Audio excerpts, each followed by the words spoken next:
ادع إلى سبيل ربك بالحكمة والموعظة الحسنة وجادلهم بالتي هي أحسن إن ربك هو أعلم بمن ضل عن سبيله وهو أعلم بالمهتدين.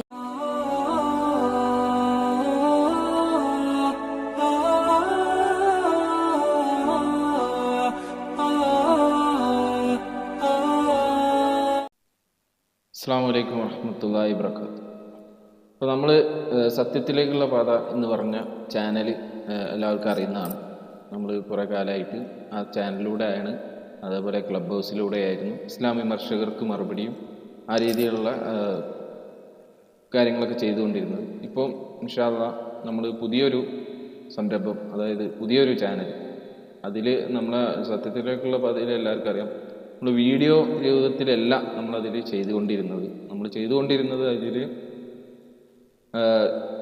Audio രൂപത്തിലായിരുന്നു. കാരണം അതിനുള്ള ഒരു ഫെസിലിറ്റി കാര്യങ്ങളൊന്നും ഇല്ലായിരുന്നു. അപ്പോൾ ഇൻഷാ അല്ലാഹ് നമ്മളിപ്പോൾ അത് ഒന്ന് തുടങ്ങി നോക്കുകയാണ്. ഇൻഷാ അല്ലാഹ് ഇതിലും നമ്മൾ ഇസ്ലാം വിമർശകർക്ക് മറുപടി എന്നുള്ള രീതിയിൽ തന്നെയാണ് നമ്മൾ ഈ ചാനലിലും നമ്മൾ കൊണ്ടുപോകാൻ പോകുന്നത്. ഡയലോഗ് വിത്ത് ഷമീർ എന്ന പേരിലാണ് നമ്മളിപ്പം ഇത് തുടങ്ങുന്നത്. ഇൻഷാ അല്ലാഹ് നമ്മുടെ പണ്ട് കൂടെ ഉണ്ടായിരുന്ന ആളുകൾ തന്നെയാണ് ഇതിലുള്ളത്. അവർക്ക് ഞാൻ ഇൻവൈറ്റ് ലിങ്ക് അയച്ചിട്ടുണ്ട്. ഇൻഷാ അല്ലാഹ് അവർ പങ്കെടുക്കും. അപ്പോൾ നമ്മൾ ഈ പറഞ്ഞ കുറച്ച് 4 ആളുകൾ കൂടിയിട്ടാണ് ഇൻഷാ അല്ലാഹ് ഈ ഒരു സംരംഭം തുടങ്ങുന്നത്. ഇൻഷാ അല്ലാഹ് നമുക്ക് എന്തായാലും ഈ വിമർശകർക്കുള്ള മറുപടി എന്നുള്ള രീതിയിലാണ് നമ്മൾ ഈ കാര്യങ്ങളൊക്കെ ചെയ്യുന്നത്. എന്തായാലും എല്ലാവരുടെയും സപ്പോർട്ട് നമുക്ക് ആവശ്യമാണ്. അപ്പം ഈ കേൾക്കുന്ന ആളുകൾ എന്തായാലും മറ്റുള്ളവർക്കും ഈ ചാനലിൻ്റെ ലിങ്ക് അയച്ചു കൊടുത്ത് അവർക്കും പരിചയപ്പെടുത്തി കൊടുക്കുക ഈ ചാനൽ. ദിലീപ് ക വന്നിട്ടുണ്ട്. പക്ഷെ അതാ ദിലീപ് കേൾക്കുന്നുണ്ടോ? ദിലീപ് ക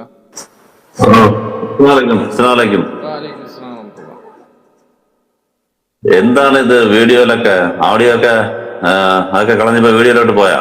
അതെ, അത് പുതിയ ചാനലിന്റെ നമ്മളെ ഈ പാത്ത് ടു ട്രൂത്ത് എന്ന് പറഞ്ഞ ചാനലിലെ ചില ഓഡിയൻസ് നമുക്ക് മെസ്സേജ് ആയിട്ടും അതേപോലെ വിളിച്ചിട്ടൊക്കെ പറയുന്ന ഒരു കാര്യമാണ്, നിങ്ങൾ വീഡിയോയിലേക്ക് വരൂ എന്നുള്ള ഒരു റിക്വസ്റ്റ് വരുന്നുണ്ട്. അപ്പോൾ നമ്മൾ എന്തായാലും അത് ചെയ്യണമല്ലോ. നമ്മൾ മുഖം മറിച്ച് ചെയ്യേണ്ട ആവശ്യമില്ലാത്തതുകൊണ്ട് തന്നെ നമുക്ക് ചെയ്യാം. നമുക്ക് അതിനുള്ള ഫെസിലിറ്റി ഇല്ലാത്തതുകൊണ്ടാണ് നമ്മൾ ചെയ്യാതിരുന്നത് എന്നുള്ളതാണ്.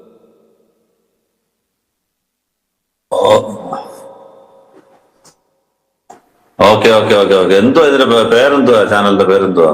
Dialogue with Shameer. നിങ്ങളോ പറഞ്ഞു? പുതിയ യൂട്യൂബ് ചാനലാ? നിങ്ങളോ പറഞ്ഞിരുന്നല്ലോ, പുതിയ യൂട്യൂബ് ചാനലാ?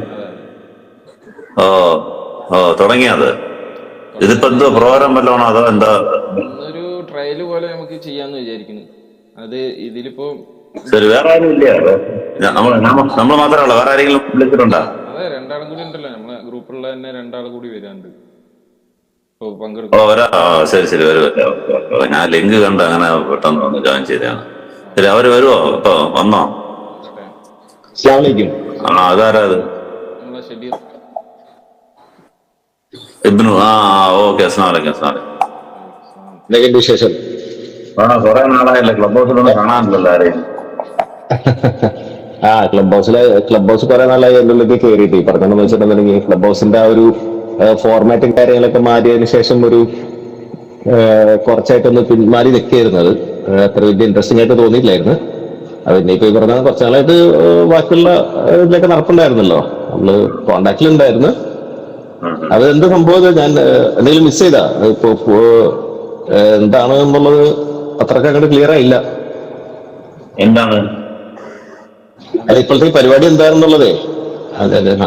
നമ്മള് പൊതുവെ ക്ലബ് ഹൗസ് ചെയ്യുന്ന അതേ പരിപാടി തന്നെ നമ്മൾ വീഡിയോ രൂപത്തിൽ ഈ പറഞ്ഞ ഓഡിയൻസിലേക്ക് എത്തിക്കുക എന്നുള്ളതാണ്.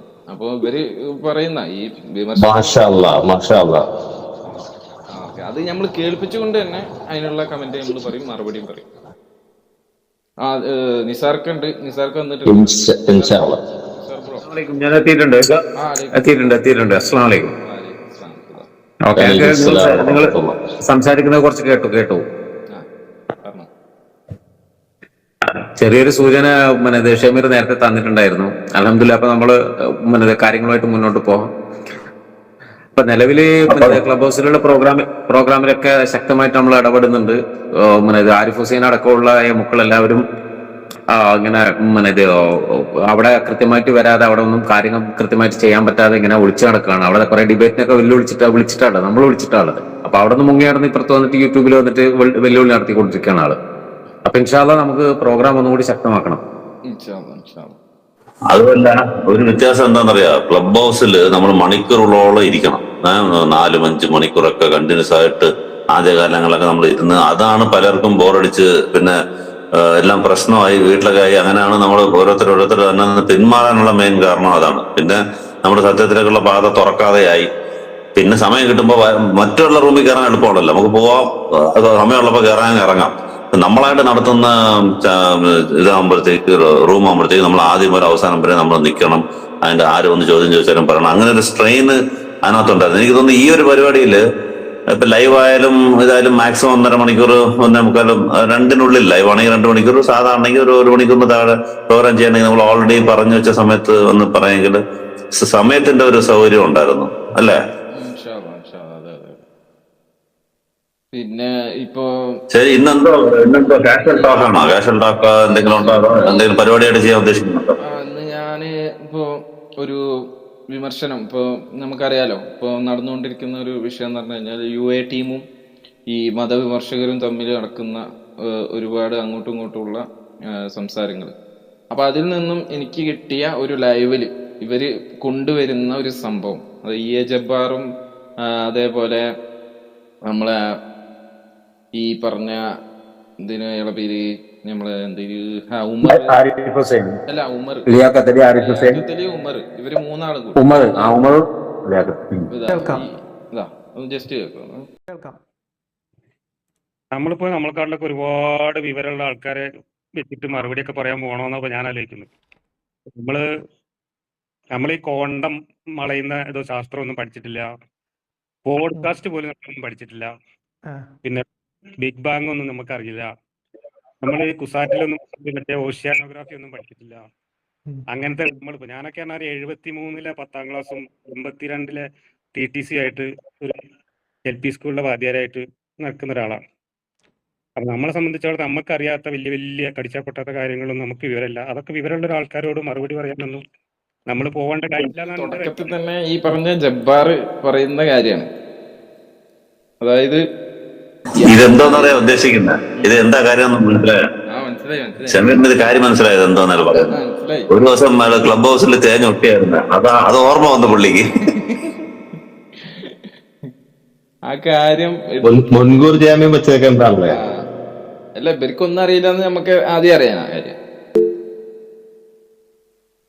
അപ്പൊ ഓരെന്നെ സമ്മതിക്കുന്നുണ്ട്.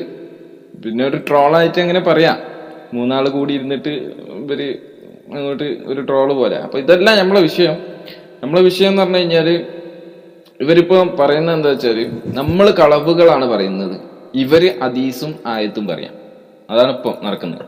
ആദ്യം നമ്മള് പറഞ്ഞ ആ ഒരു ഇത് ഇവര് ഏറ്റെടുക്കുക. ഇത് നമ്മളെന്താ പറഞ്ഞത്? ഇവര് കളവാണ് പറയുന്നത്, നമ്മൾ ഹദീസും ആയത്താണ് പറയുന്നത്.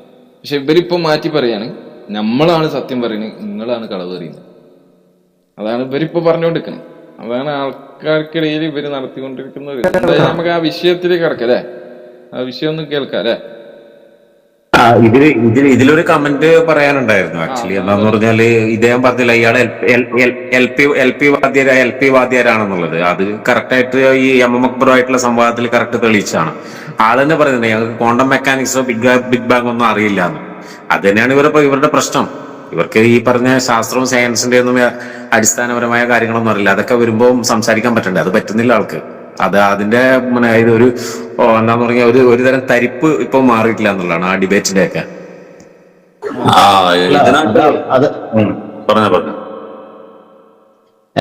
അതവര് ഈ പറഞ്ഞെന്ന് വെച്ചിട്ടുണ്ടെങ്കിൽ വിവരക്കേട് ഒരു അലങ്കാരമായിട്ട് കൊണ്ടു നടക്കുക എന്നുള്ള രീതിയിൽ അത് അപ്ഡേറ്റ് ചെയ്യാനുള്ള ശ്രമം നടക്കണ്ടോ? അതുമില്ല. അവിടെയാണ് പ്രശ്നം വന്നത്. ഇതൊക്കെ ഒന്ന് പഠിക്കാനുള്ള ഒരു ശ്രമം നടത്തിയിട്ടുണ്ടെന്നുണ്ടെങ്കിൽ ഇതേമാരെ പറഞ്ഞു നടക്കൂലല്ലോ. ഞങ്ങൾ നോക്കി, ഓക്കെ ഞങ്ങൾക്ക് അറിഞ്ഞൂടായിരുന്നു, പക്ഷെ ഞങ്ങളിപ്പോ നോക്കിയിട്ടുണ്ട്, ഇന്ന കാര്യങ്ങളൊക്കെയാണ് ഞങ്ങൾക്ക് മനസ്സിലായെന്നുള്ള രീതിയിൽ പറയാനും പകരം ഞങ്ങൾക്ക് ഇതൊന്നും അറിഞ്ഞുകൂടാ, ഞങ്ങളെ സമ്മതിച്ചെന്നുള്ള രീതിയിലാണ് ഇപ്പോഴും കൊടി പിടിച്ച് നടക്കുന്നത്. ഇതിനകത്ത് ഈ പ്ലാറ്റ്ഫോമിനകത്ത് ഇപ്പൊ എനിക്ക് തോന്നുന്നത് ഇപ്പൊ ഇങ്ങനെ ക്ലിപ്പിട്ട് കാണിച്ചിട്ട് അതിന്റെ കമന്റ് അങ്ങനെയാണെങ്കിൽ കൊള്ളാം. നമ്മൾ ഇതുവരെയും ക്ലബ് ഹൗസിൽ ഇത് ഒരുപാട് ആഗ്രഹിച്ചിട്ടുള്ളതാണ്. നമ്മൾ ആരെങ്കിലും ഒരു ക്ലിപ്പിട്ട് തന്നിരുന്നെങ്കിൽ അത് കേട്ടിട്ട് നമുക്കത് റെസ്പോണ്ട് ചെയ്യണമെങ്കിൽ കുറച്ച് ഇൻട്രസ്റ്റിംഗ് ആയിരിക്കുമെന്ന് വിചാരിച്ചതാണ്. ഇപ്പൊ എന്തായാലും ഇതിനകത്ത് അങ്ങനെ ഒരു സൗകര്യമുണ്ട്. അപ്പൊ എന്തായാലും കൊള്ളാം. എന്താന്ന് വെച്ചാൽ ആ ക്ലിപ്പ് കേൾക്കട്ടെ. അപ്പൊ ഇവര് പറയുന്നത് എന്താ വെച്ചാൽ നമ്മള് ഒരു ഇന്റർനാഷണൽ നുണക്കാരാണ് എന്ന് പറഞ്ഞിട്ടാ തുടങ്ങുന്നത്. എന്തായാലും കേൾക്കാം. ഇതുപോലെ ഇന്റർനാഷണൽ കണ്ണിൽ പൊടിയെടുത്ത മറ്റൊരു സംഗതി എന്ന് പറഞ്ഞു കഴിഞ്ഞത് ഈ ജൂതരെയും ക്രൈസ്തവരെയും മിത്രങ്ങളാക്കി വെക്കരുത് എന്ന് പറയുന്ന ഒരു ആയത്തെ നമ്മൾ പൊതുവെ കേൾക്കുന്നതാണല്ലോ. അപ്പൊ അതിനെക്കുറിച്ച് നമ്മൾ ചോദിച്ചത് വലിയ എന്നുള്ള അർത്ഥത്തിലാണ്, അവർ രക്ഷകർത്താക്കളാക്കരുത് എന്നുള്ള അർത്ഥത്തിലാണ് എന്നാണ്. കാരണം കൃത്യമായി പറയുന്നത് ജൂതരെയും ക്രൈസ്തവരെയും മിത്രങ്ങളാക്കി വെക്കരുത്, അങ്ങനെ നിങ്ങൾ അവരോട് മിത്രങ്ങളാക്കി വെക്കുന്നത് പിന്നെ അള്ളാഹുവിന് ഇഷ്ടമല്ല. അത് അള്ളാഹു പിന്നെ അങ്ങനെ മിത്രങ്ങളാക്കി വെച്ച് കഴിഞ്ഞിട്ടുണ്ടെങ്കിൽ അവര് പിന്നെ അങ്ങനെ ഒരു ആയത്ത് ഖുറാനിലുണ്ട്. അപ്പോ പിന്നെ ആ ആയത്തിനെ കുറിച്ച് ആരെങ്കിലും ചോദ്യം ചെയ്യുമ്പോ ഇവര് പ്രയോഗിക്കുന്ന ആയത്ത് എന്ന് പറയുന്നത് പിന്നെ ഇതാണ്.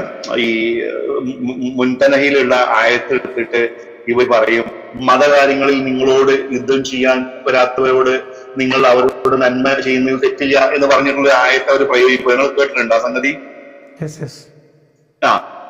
അപ്പൊ ഇവിടെ വെച്ചിട്ട് നമുക്ക് ആയത്ത് ഫുള്ള് പറയില്ല അയാള്.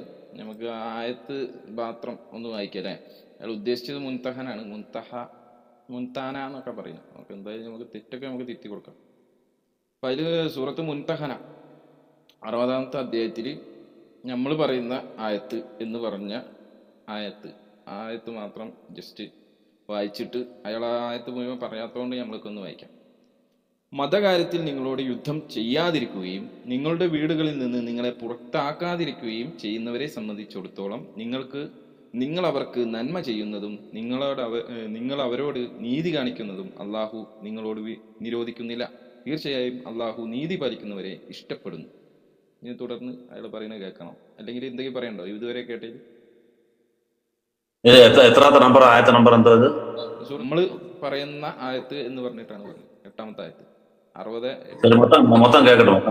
എന്തോ പറയുന്നു ഉമർ, എന്തോ പറയുന്നു മൊത്തം അപ്പൊ എന്താണ് മതകാര്യങ്ങളിൽ നിങ്ങളോട് പിന്നെ യുദ്ധം ചെയ്യാത്തവരുമായിട്ട് നിങ്ങൾ പല രീതിയിൽ വർത്തിക്കുന്നതിൽ പ്രശ്നമില്ല എന്ന് പറയുമ്പോ ഈ പറയുന്ന ആയത്തിന് അത് ഓട്ടോമാറ്റിക്കലി നമ്മൾ അത് റദ്ദാക്കി ആ തരത്തിലല്ലോ പിന്നെ നമ്മൾ പ്രയാസമില്ലാത്ത ആൾക്കാരോട് നമ്മൾ ഈ യുദ്ധത്തിനൊന്നും പോകണ്ട എന്ന് പറയുന്നത്. പക്ഷെ ആ ആയത് പോലും ഇസ്ലാമിലേക്ക് പിന്നെ അസ്മാ ബിൻത് അബൂബക്കറിന്റെ ഭാര്യ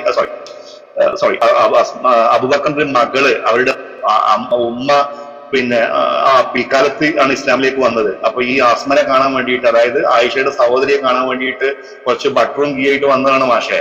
അപ്പോ ഈ സ്ത്രീയെ കണ്ടപ്പോ വളരെ കൊട്ടിയെടുക്കണം. കാരണം ഇന്നലെ ഇസ്ലാം ആയിക്കണു. അപ്പോ അതോടുകൂടി ഉമ്മ അന്യായി.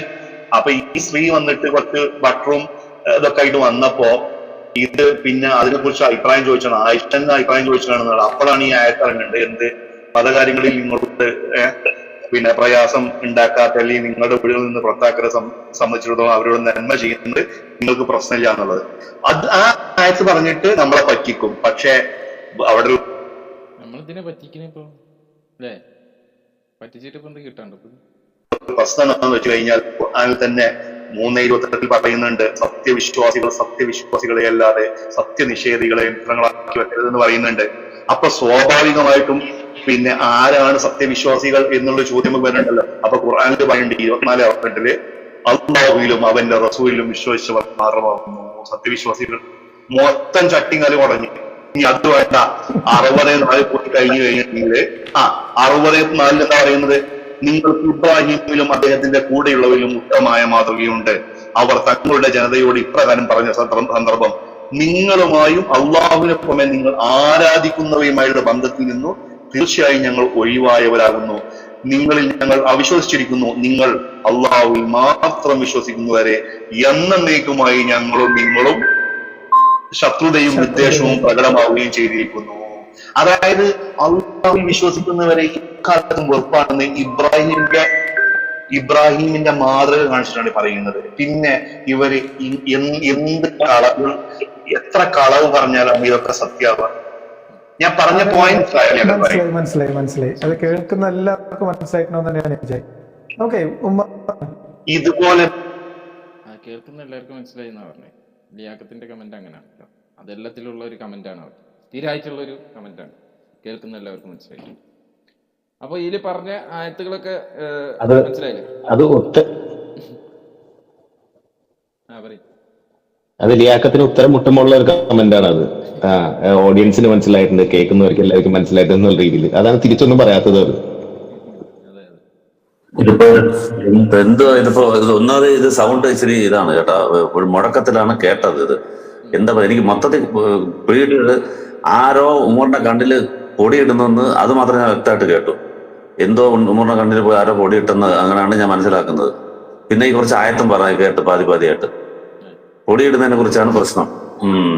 ശരി, ഞാൻ കേട്ടത് ഞാനിപ്പോ വ്യക്തമായിട്ട് കേട്ടില്ലെങ്കിൽ നിങ്ങൾ തിരുത്തുക. ഞാൻ കേട്ടത് വെച്ച് ജസ്റ്റ് ഒന്ന് പറയരുത് എന്തോ ഞാൻ മനസ്സിലാക്കിയെന്നുള്ളത്. ഉമ്മർ പറയുന്നത് എന്താണ്, മിത്രങ്ങളാക്കരുത്, അവിശ്വാസികളെ മിത്രങ്ങളാക്കരുത് എന്ന് ഖുർആൻ പറയുന്നുണ്ട്. ഓക്കെ, അത് കറക്റ്റാണ്, ഒരിടത്തുണ്ടെന്ന് പറയുന്നു. പിന്നെ പറയുന്നു പൊടിയിടാനായിട്ട് മറ്റൊരായത്തുണ്ടെന്ന്. അതെന്താന്ന് വെച്ചാല് മതകാര്യങ്ങളിൽ നിങ്ങളായിട്ട് യുദ്ധം ചെയ്യാത്തവരുമായിട്ട് നിങ്ങൾക്ക് മൈത്രി ബന്ധം പുലർത്തുന്നതിൽ തെറ്റില്ല എന്ന് ഖുർആനിലുണ്ട്. അത് കണ്ണിൽ പൊടിയിടുന്ന ആയത്താണ്. അപ്പൊ മറ്റായത്താ അതായത് അവർക്ക് ഇസ്ലാമിനെ വിമർശിക്കാനും അധിക്ഷേപിക്കാനും ഉള്ള ചാൻസ് ഉള്ള ഒരു ആയത്ത് പോലെ തോന്നിയാൽ അത് ഒറിജിനൽ ആയത്താണ്. അതങ്ങനെ അല്ല എന്ന് പറയുന്ന ആയത്ത് വന്നു കഴിഞ്ഞാൽ കണ്ണിൽ പൊടിയിടുന്ന ആയത്താണ്. അത് കറക്റ്റാണ്. അപ്പൊ അത് സംഭവം ശരിയാണ്. ഇപ്പൊ ഉമറാണ് ബാക്കിയുള്ളവരുടെ കണ്ണില് പൊടിയിടാൻ നോക്കിയത്. സംഭവം എനിക്കിത് മനസ്സിലാക്കിയത് അതാണ്. ഈ പറഞ്ഞതിനകത്തുനിന്ന് എനിക്ക് മനസ്സിലാക്കിയത്, ഖുർആൻ എന്ന് പറയുന്നു ഒരു സൈഡില് നിങ്ങൾ അവിശ്വാസികളുമായിട്ട് കൂട്ടുവെക്കരുത് എന്ന് പറഞ്ഞിട്ട്, മറ്റൊരു സൈഡിൽ പറയുന്നു നിങ്ങളോട് യുദ്ധം ചെയ്യാത്തവരും നിങ്ങളെ വീട്ടിൽ നിന്ന് പുറത്താക്കാത്തവരും അതിനകത്ത് ഒഴിച്ചിരിക്കുന്നു. അപ്പൊ അവരുമായിട്ട് കൂട്ടുവെക്കാം എന്ന് പറയുമ്പോഴത്തേക്ക് അത് കണ്ണി പൊടിയിടുന്ന ആയിട്ടാണ് ഉമർ മനസ്സിലാവുന്നത്. ഇപ്പൊ ഞാൻ ഒരു ഉദാഹരണം പറയാം. ഖുറാനിൽ വേറെ സബ്ജക്ട് എടുക്കാം. നോമ്പിനെ കുറിച്ച് പറയും. വിശ്വാസികളെ, റംലാൻ മാസത്തിൽ നിങ്ങൾ മുൻകഴിഞ്ഞ സമുദായങ്ങൾക്ക് നോമ്പ് കടമയായതുപോലെ നിങ്ങൾക്ക് കടമയായിട്ടുണ്ട് എന്ന് ഒരായത്തിൽ പറയും.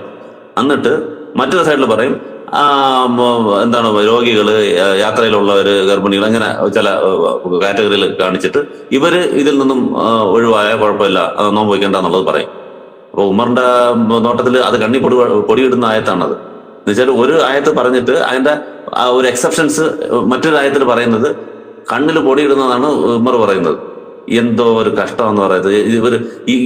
ഇതൊക്കെ ഒരു വിമർശനമായിട്ട് വെച്ചിട്ട് ആൾക്കാരുടെ മുമ്പിൽ പറഞ്ഞ് അത് സപ്പോർട്ട് ചെയ്യാൻ ജബ്ബാറും അതിന്റെ കൂടെ ലിയാഖത്തിനെയും ചിരിച്ചുകൊണ്ട് ഇത് കണ്ണിപ്പൊടുന്ന പൊടിയിടുന്ന ആയത്താന്ന് പറയുന്നത്. അപ്പൊ സത്യത്തിന് നേരെ മുഖം തിരിഞ്ഞു വെക്കുക എന്നുള്ളതാണ് ഇവിടെ മെയിൻ. ഇത് ക്ലിയർ ആൻസർ ഉമർ തന്നെ പറഞ്ഞു കഴിഞ്ഞു. ഇന്ന ആൾക്കാർ അതിൽ നിന്ന് ഒഴിവായിരിക്കുന്നു എന്ന് പറഞ്ഞാൽ എന്താണ്, ഇവരെ ഒഴികെ നിങ്ങളായിട്ട് യുദ്ധം ചെയ്ത ആൾക്കാരുമായിട്ടാണ് യുദ്ധം ചെയ്യാൻ വരുന്നത്, നിങ്ങൾ നശിപ്പിക്കാൻ ശ്രമിക്കുന്ന ആൾക്കാർ ആയിട്ട് മാത്രമാണ് നിങ്ങൾ മൈത്രി ബന്ധം പുലർത്തരുത് എന്നാണ് രണ്ടായത്തിൽ നിന്ന് അർത്ഥം എടുക്കേണ്ടത്. ഉമർ ഒരായത്ത് എടുത്തിട്ട് ഓക്കെ അത് കൊള്ളാം, അതായത് ഇസ്ലാമിനെ വിമർശിക്കാനും തെറ്റിദ്ധരിപ്പിക്കാനും കൊള്ളാം, മറ്റേത് കൊള്ളില്ല, അത് പൊടിയിടുന്ന ആയത്താണ്.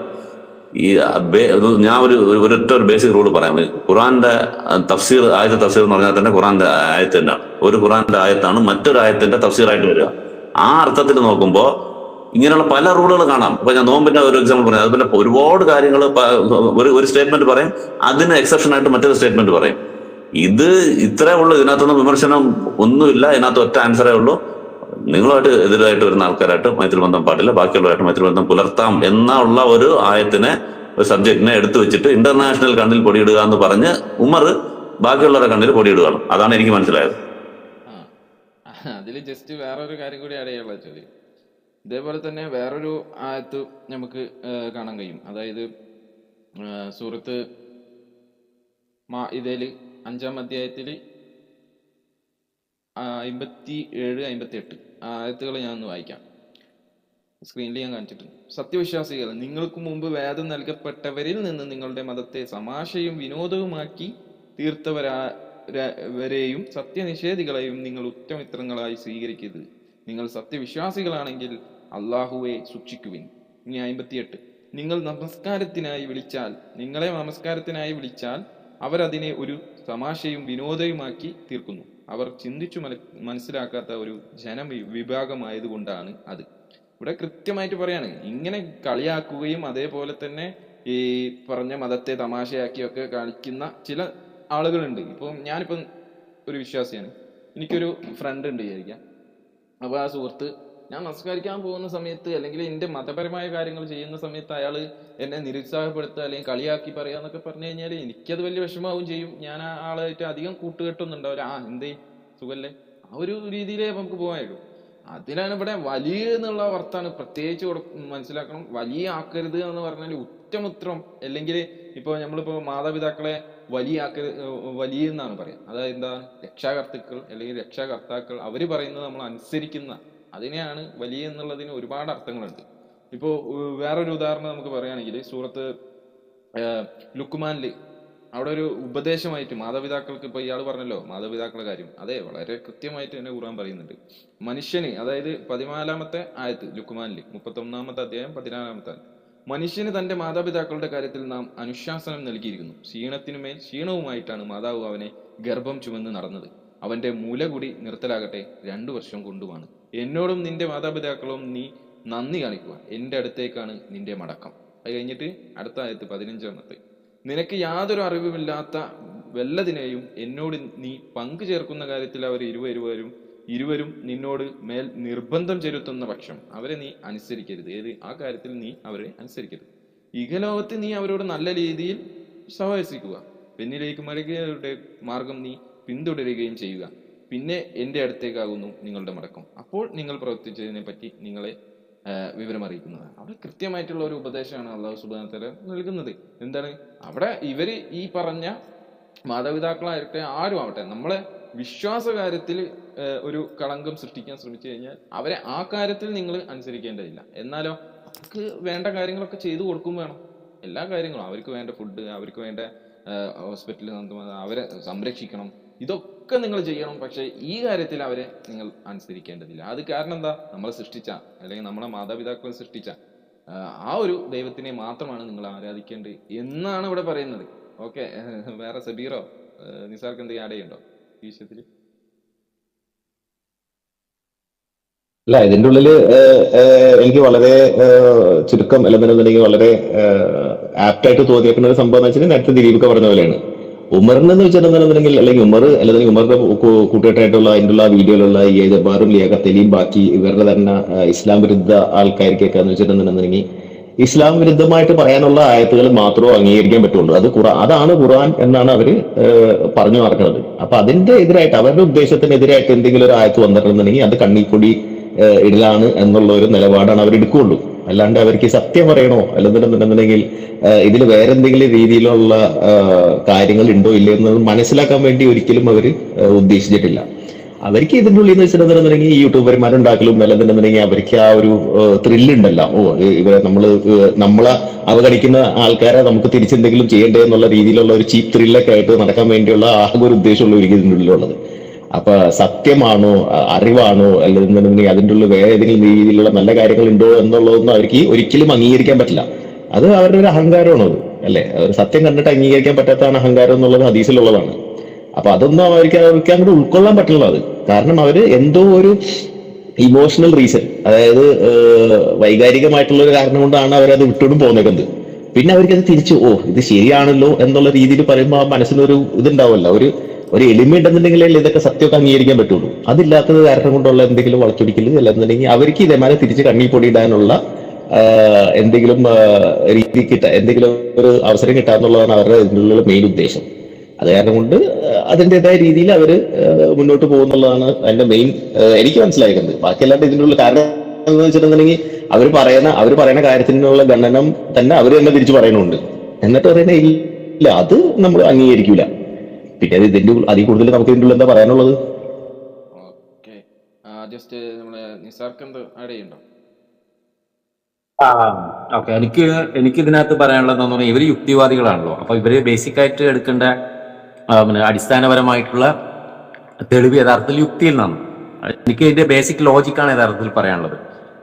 ഒന്ന് എന്താന്ന് പറഞ്ഞാൽ ഈ മിത്രമാക്കരുത് എന്ന് പറഞ്ഞാൽ, ചങ്ങാതികളാക്കരുത് എന്ന് പറഞ്ഞാൽ നമ്മുടെ ജീവിതത്തിലും ഭരണഘടനാപരമായിട്ടും രാജ്യ താല്പര്യപരമായിട്ടൊക്കെ എല്ലാ വിഷയത്തിലും ഉപയോഗിക്കുന്ന ഒരു കാര്യമാണ്. ആശയപരമായിട്ടും അതെ. അപ്പൊ അതായത് ഒന്ന്, ഇപ്പൊ നമ്മുടെ മക്കളെ സ്കൂളുകളിലേക്ക് അയക്കുകയാണെങ്കിൽ അവിടെ പഠനത്തിൽ കുറച്ച് മികവ് കുറവുള്ള കുട്ടികളോട് കൂട്ടുകൂടാൻ ഒരിക്കലും മാതാപിതാക്കൾ പറയില്ല. അതേപോലെ അധ്യാപകരും പറയില്ല. പറയുന്ന ആരോടും നിങ്ങൾ കൂടുതൽ അവരോട് ചേർന്ന് നിൽക്കേണ്ടത്, കൂട്ടുകാരായിട്ട് കൊണ്ടു നടക്കേണ്ടത് കൂടുതൽ നല്ല കുട്ടികളുമായിട്ട് എന്നുള്ളത് സ്വാഭാവികമായിട്ട് നമ്മൾ പറയുന്നത്. അതൊരു തെറ്റായ കാര്യമല്ല. ഒന്ന്. രണ്ടാമത്തെ വിഷയം എന്താണെന്ന് പറഞ്ഞാൽ രാജ്യ താല്പര്യവുമായി ബന്ധപ്പെട്ടിട്ട് എടുക്കുന്ന സമയത്ത് നോക്കുക. ഇപ്പോൾ ഇത് ഇസ്ലാമിക രാജ്യത്തിൽ സ്വാഭാവികമായിട്ട് എല്ലാ മുസ്ലിങ്ങളും പട്ടാളക്കാരാണ്, അവര് സോൾജിയേഴ്സും കൂടിയാണ്. അപ്പൊ അവരെ സംബന്ധിച്ചിടത്തോളം എന്താണെന്ന് പറഞ്ഞാൽ ശത്രു ഭാഗത്തുള്ള ആൾക്കാരുമായിട്ട് ചെയ്യരുന്നുള്ളൂ. അപ്പൊ ഇവിടെ പ്രത്യേകിച്ച് പറയുന്നുണ്ട് നിങ്ങളോട് യുദ്ധം ചെയ്യാത്തവരുമായിട്ട് എന്ന് വളരെ കൃത്യമായിട്ട് കാര്യങ്ങൾ പറയുന്നു. അപ്പൊ അവരോട് ഇപ്പൊ ഇന്ത്യയും പാകിസ്ഥാനും, ഇന്ത്യക്ക് പട്ടാളക്കാരുണ്ട്, പാകിസ്ഥാൻ പട്ടാളക്കാരുണ്ട്. ഇന്ത്യൻ പട്ടാളക്കാരോട് ഒരിക്കലും എന്താന്ന് പറഞ്ഞാൽ ഒരു പാകിസ്ഥാൻ പട്ടാളക്കാരനോട് ചങ്ങാതിയോ ഉച്ച ചങ്ങാതിയോ ആവാൻ ഇന്ത്യൻ പട്ടാളക്കാരന് സാധ്യമല്ല. അത് ഭരണഘടന തന്നെ പറയും, രാജ്യം തന്നെ താല്പര്യപ്പെടുന്നു. പിന്നെ എക്സെപ്ഷൻ കേസ് ഇവർ പറയുന്ന ഇവർക്ക് മനസ്സിലാവാത്ത ഒരു കാര്യം, എക്സെപ്ഷൻ കേസ് എങ്ങനെയാണ് മനസ്സിലാക്കേണ്ടതെന്നുള്ളത്. ഇപ്പൊ ഉദാഹരണത്തിന് എന്താണെന്ന് പറഞ്ഞാൽ പാർലമെന്റിലേക്ക് ആരും കയറരുത് എന്ന് പറഞ്ഞു കഴിഞ്ഞാൽ യഥാർത്ഥത്തിൽ അവിടെ MP-മാരും അതേപോലെ അതുമായി ബന്ധപ്പെട്ട് പ്രധാനമന്ത്രി അതുപോലെ പാർലമെന്റുമായി ബന്ധപ്പെട്ടിരിക്കുന്ന ജീവനക്കാരുമായ ആൾക്കാർക്ക് അവിടുത്തെ പ്രവേശനമുണ്ട്. ആരും കയറരുത്, പക്ഷെ ഇവർക്ക് കയറാം എന്ന് പറഞ്ഞാൽ അവിടെ എക്സംഷൻ പറയാണ്, ഇന്ന പോലെ എക്സംഷൻ. അപ്പൊ നമ്മൾ ആ നിയമം മനസ്സിലാക്കുക എങ്ങനെയാണ്? ഒരു സാധാരണ പൗരന് ഇങ്ങനെ പോയി കയറാൻ അവിടെ പറ്റില്ല. അതാണ് എക്സംഷൻ എന്ന് പറയുന്ന നിയമം എന്ന് പറയുന്നത്. ഇത്തരം ബേസിക് ലോജിക്ക് യഥാർത്ഥത്തിൽ ഇവർ ഈ വിഷയത്തിൽ ഉപയോഗിക്കുന്നില്ല. അതിന്റെ ഏറ്റവും രസകരമായ ഒരു ഭാഗം എന്താന്ന് പറഞ്ഞാൽ ഇതേ E.A. ജബ്ബാറും ടീമും രവിചന്ദ്രൻ ടീമുമായിട്ട് രണ്ടായിട്ട് യുക്തിവാദികൾക്കിടയിൽ വിഭാഗം ഉണ്ടായി. ആ വിഭാഗം ഉണ്ടാകുമ്പോൾ സ്വാഭാവികമായിട്ടും E.A. ജബ്ബാറിന്റെ ടീമും രവിചന്ദ്രൻ ടീമുമായിട്ട് ഉറ്റ ചങ്ങാതികളായിക്കൊന്നും അവർ പറയൂല. അത് രാഷ്ട്രീയപരമായിട്ടും അങ്ങനെ തന്നെയാണ്. ഇപ്പോ നിലവിലുള്ള CPM-ന്റെ പ്രവർത്തകര് RSS-ന്റെ പ്രവർത്തകരുമായിട്ട് ഉറ്റ ചങ്ങാതിയാവാൻ CPM ആഗ്രഹിക്കൂല. RSS-ന്റെ പ്രവർത്തകര് RSS പ്രവർത്തകനും ഇതേ CPM പ്രവർത്തകനും നാട്ടില് നല്ല കമ്പനിയൊക്കെ ആയിരിക്കും ചിലപ്പോ. തീർച്ചയായിട്ടും അവർക്ക് വ്യക്തിപരമായിട്ട് അവർക്ക് അത്തരം ബന്ധങ്ങൾ വെക്കാമെങ്കിലും സംഘടനാപരമായിട്ടുള്ള വിഷയങ്ങളും ബാക്കിയുള്ള വിഷയങ്ങളൊക്കെ ഉറ്റ ചങ്ങാതി എന്ന് പറയുന്നത്. ഉറ്റ ചങ്ങാതി എന്ന് പറഞ്ഞാൽ എന്താണ്? എല്ലാം നമ്മൾ തുറന്നു പറയുകയും എല്ലാം ഷെയർ ചെയ്യുകയൊക്കെ ചെയ്യുന്നത്. അതൊരിക്കലും ഒരു ആശയത്തിൽ നിൽക്കുന്നവർക്ക് വേറൊരു ആശയത്തിലുള്ളവരുമായിട്ട് തീർച്ചയായിട്ടും കഴിയില്ല. അതുകൊണ്ടാണ് പറയുന്നത് ജബ്ബാർ വിഭാഗവും അതേപോലെ രവീന്ദ്ര വിഭാഗത്തെ ജബ്ബാർ വിഭാഗത്തിൽ നിൽക്കുന്ന ലിയാഖത്തലിക്ക് ജബ്ബാറിനെ വിട്ടിട്ട് കൂടുതൽ ഉറ്റ സൗഹൃദം രവീന്ദ്രനോട് പറ്റൂല. ഇത് ബേസിക് ലോജിക്കാണ്. ആ ലോജിക്ക് ഇസ്ലാം പറയുമ്പോൾ മാത്രമേ ഇവർക്ക് പറ്റൂല എന്ന് പറയുന്നത് യഥാർത്ഥത്തിൽ എന്ന് പറയാം. അതാണ് യഥാർത്ഥത്തിൽ കണ്ണിൽ പൊടിയിടല്. Okay, thank you. അത് വളരെ ശരിയാണ്. കാരണം എന്താണെന്ന് വെച്ചിട്ടുണ്ടെങ്കിൽ ഇവരുടെ പ്രൈവറ്റ് ആയിട്ടുള്ള ചാറ്റ് ഗ്രൂപ്പ്സിലൊന്നും ഇപ്പൊ അവർ ഫോർ എക്സാമ്പിൾ നമ്മൾ ആഡ് ചെയ്യും. വാട്സാപ്പ് ഗ്രൂപ്പിന്റെ ഉള്ളിൽ ഇവരുടേതായിട്ടുള്ള ആഭ്യന്തര കാര്യങ്ങൾ ചർച്ച ചെയ്യുന്ന കാര്യങ്ങളുടെ ഉള്ളിൽ നമ്മളെ ഈ ഇരിക്കുന്ന 4 പേരിൽ ഏതെങ്കിലും ഒരാളെ ഷമീർ ഖാനെ പ്രത്യേകിച്ച് ഇല്ല, അവരൊരിക്കലും ആഡ് ചെയ്യും. ഒരു മുസ്ലിമിനെ ആഡ് ചെയ്യൂല. എന്തുകൊണ്ടാ? അപ്പൊ അവർ ഈ പറഞ്ഞ യുക്തി അവർക്ക് നേരെ ഉപയോഗിക്കുകയാണെങ്കിൽ അവരെന്ത് ചെയ്യണം?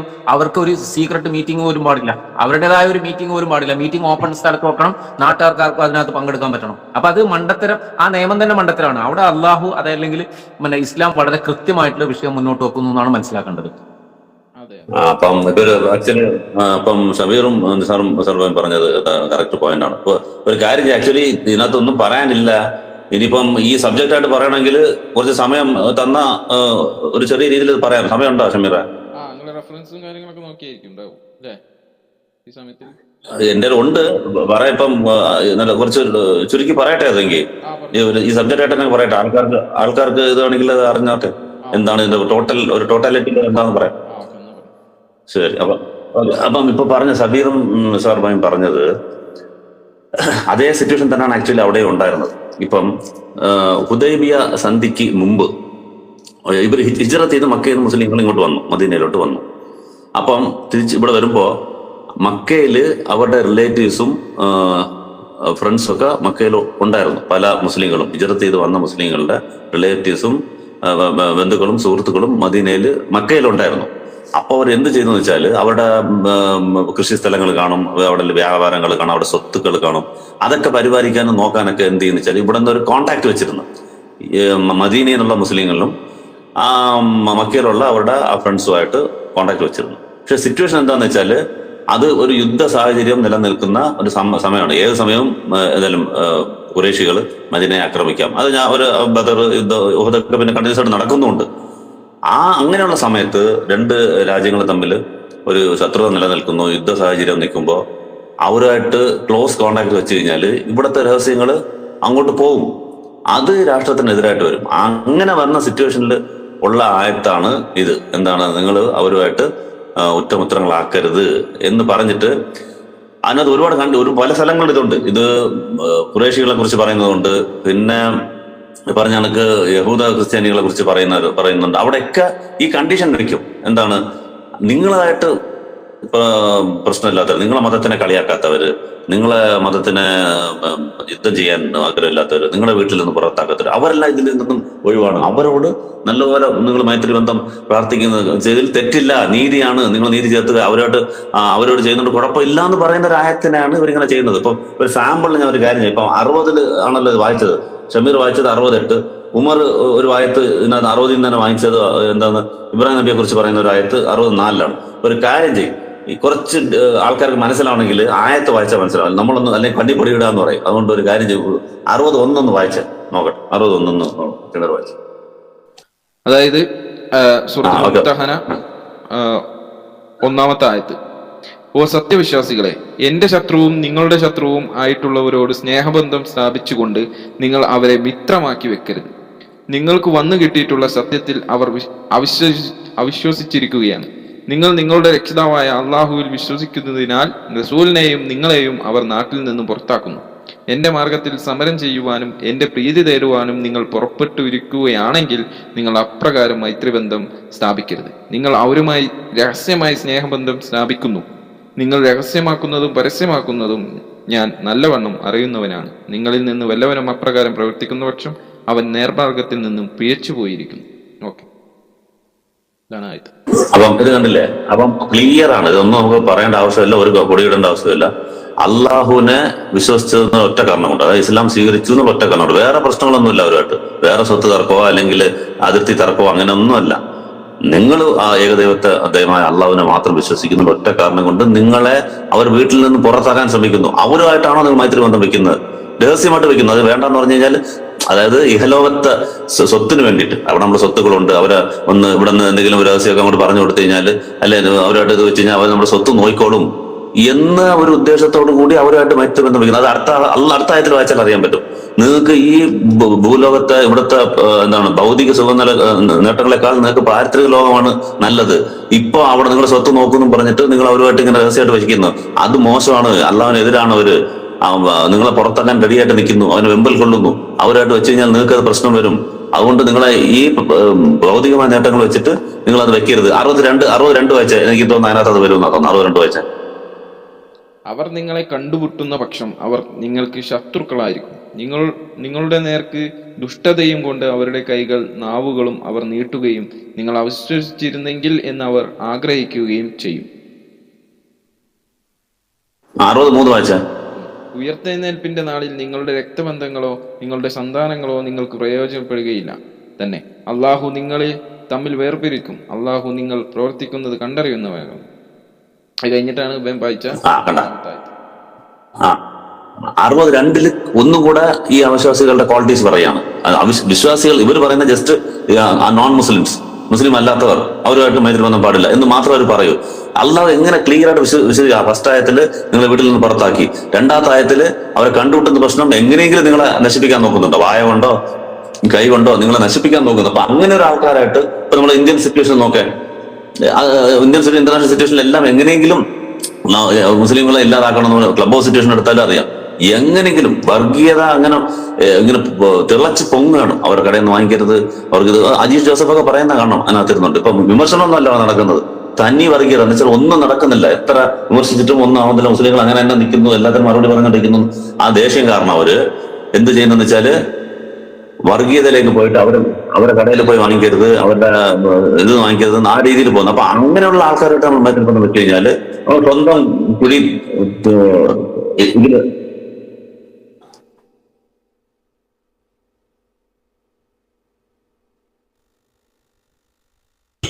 വോയിസ് പോയി.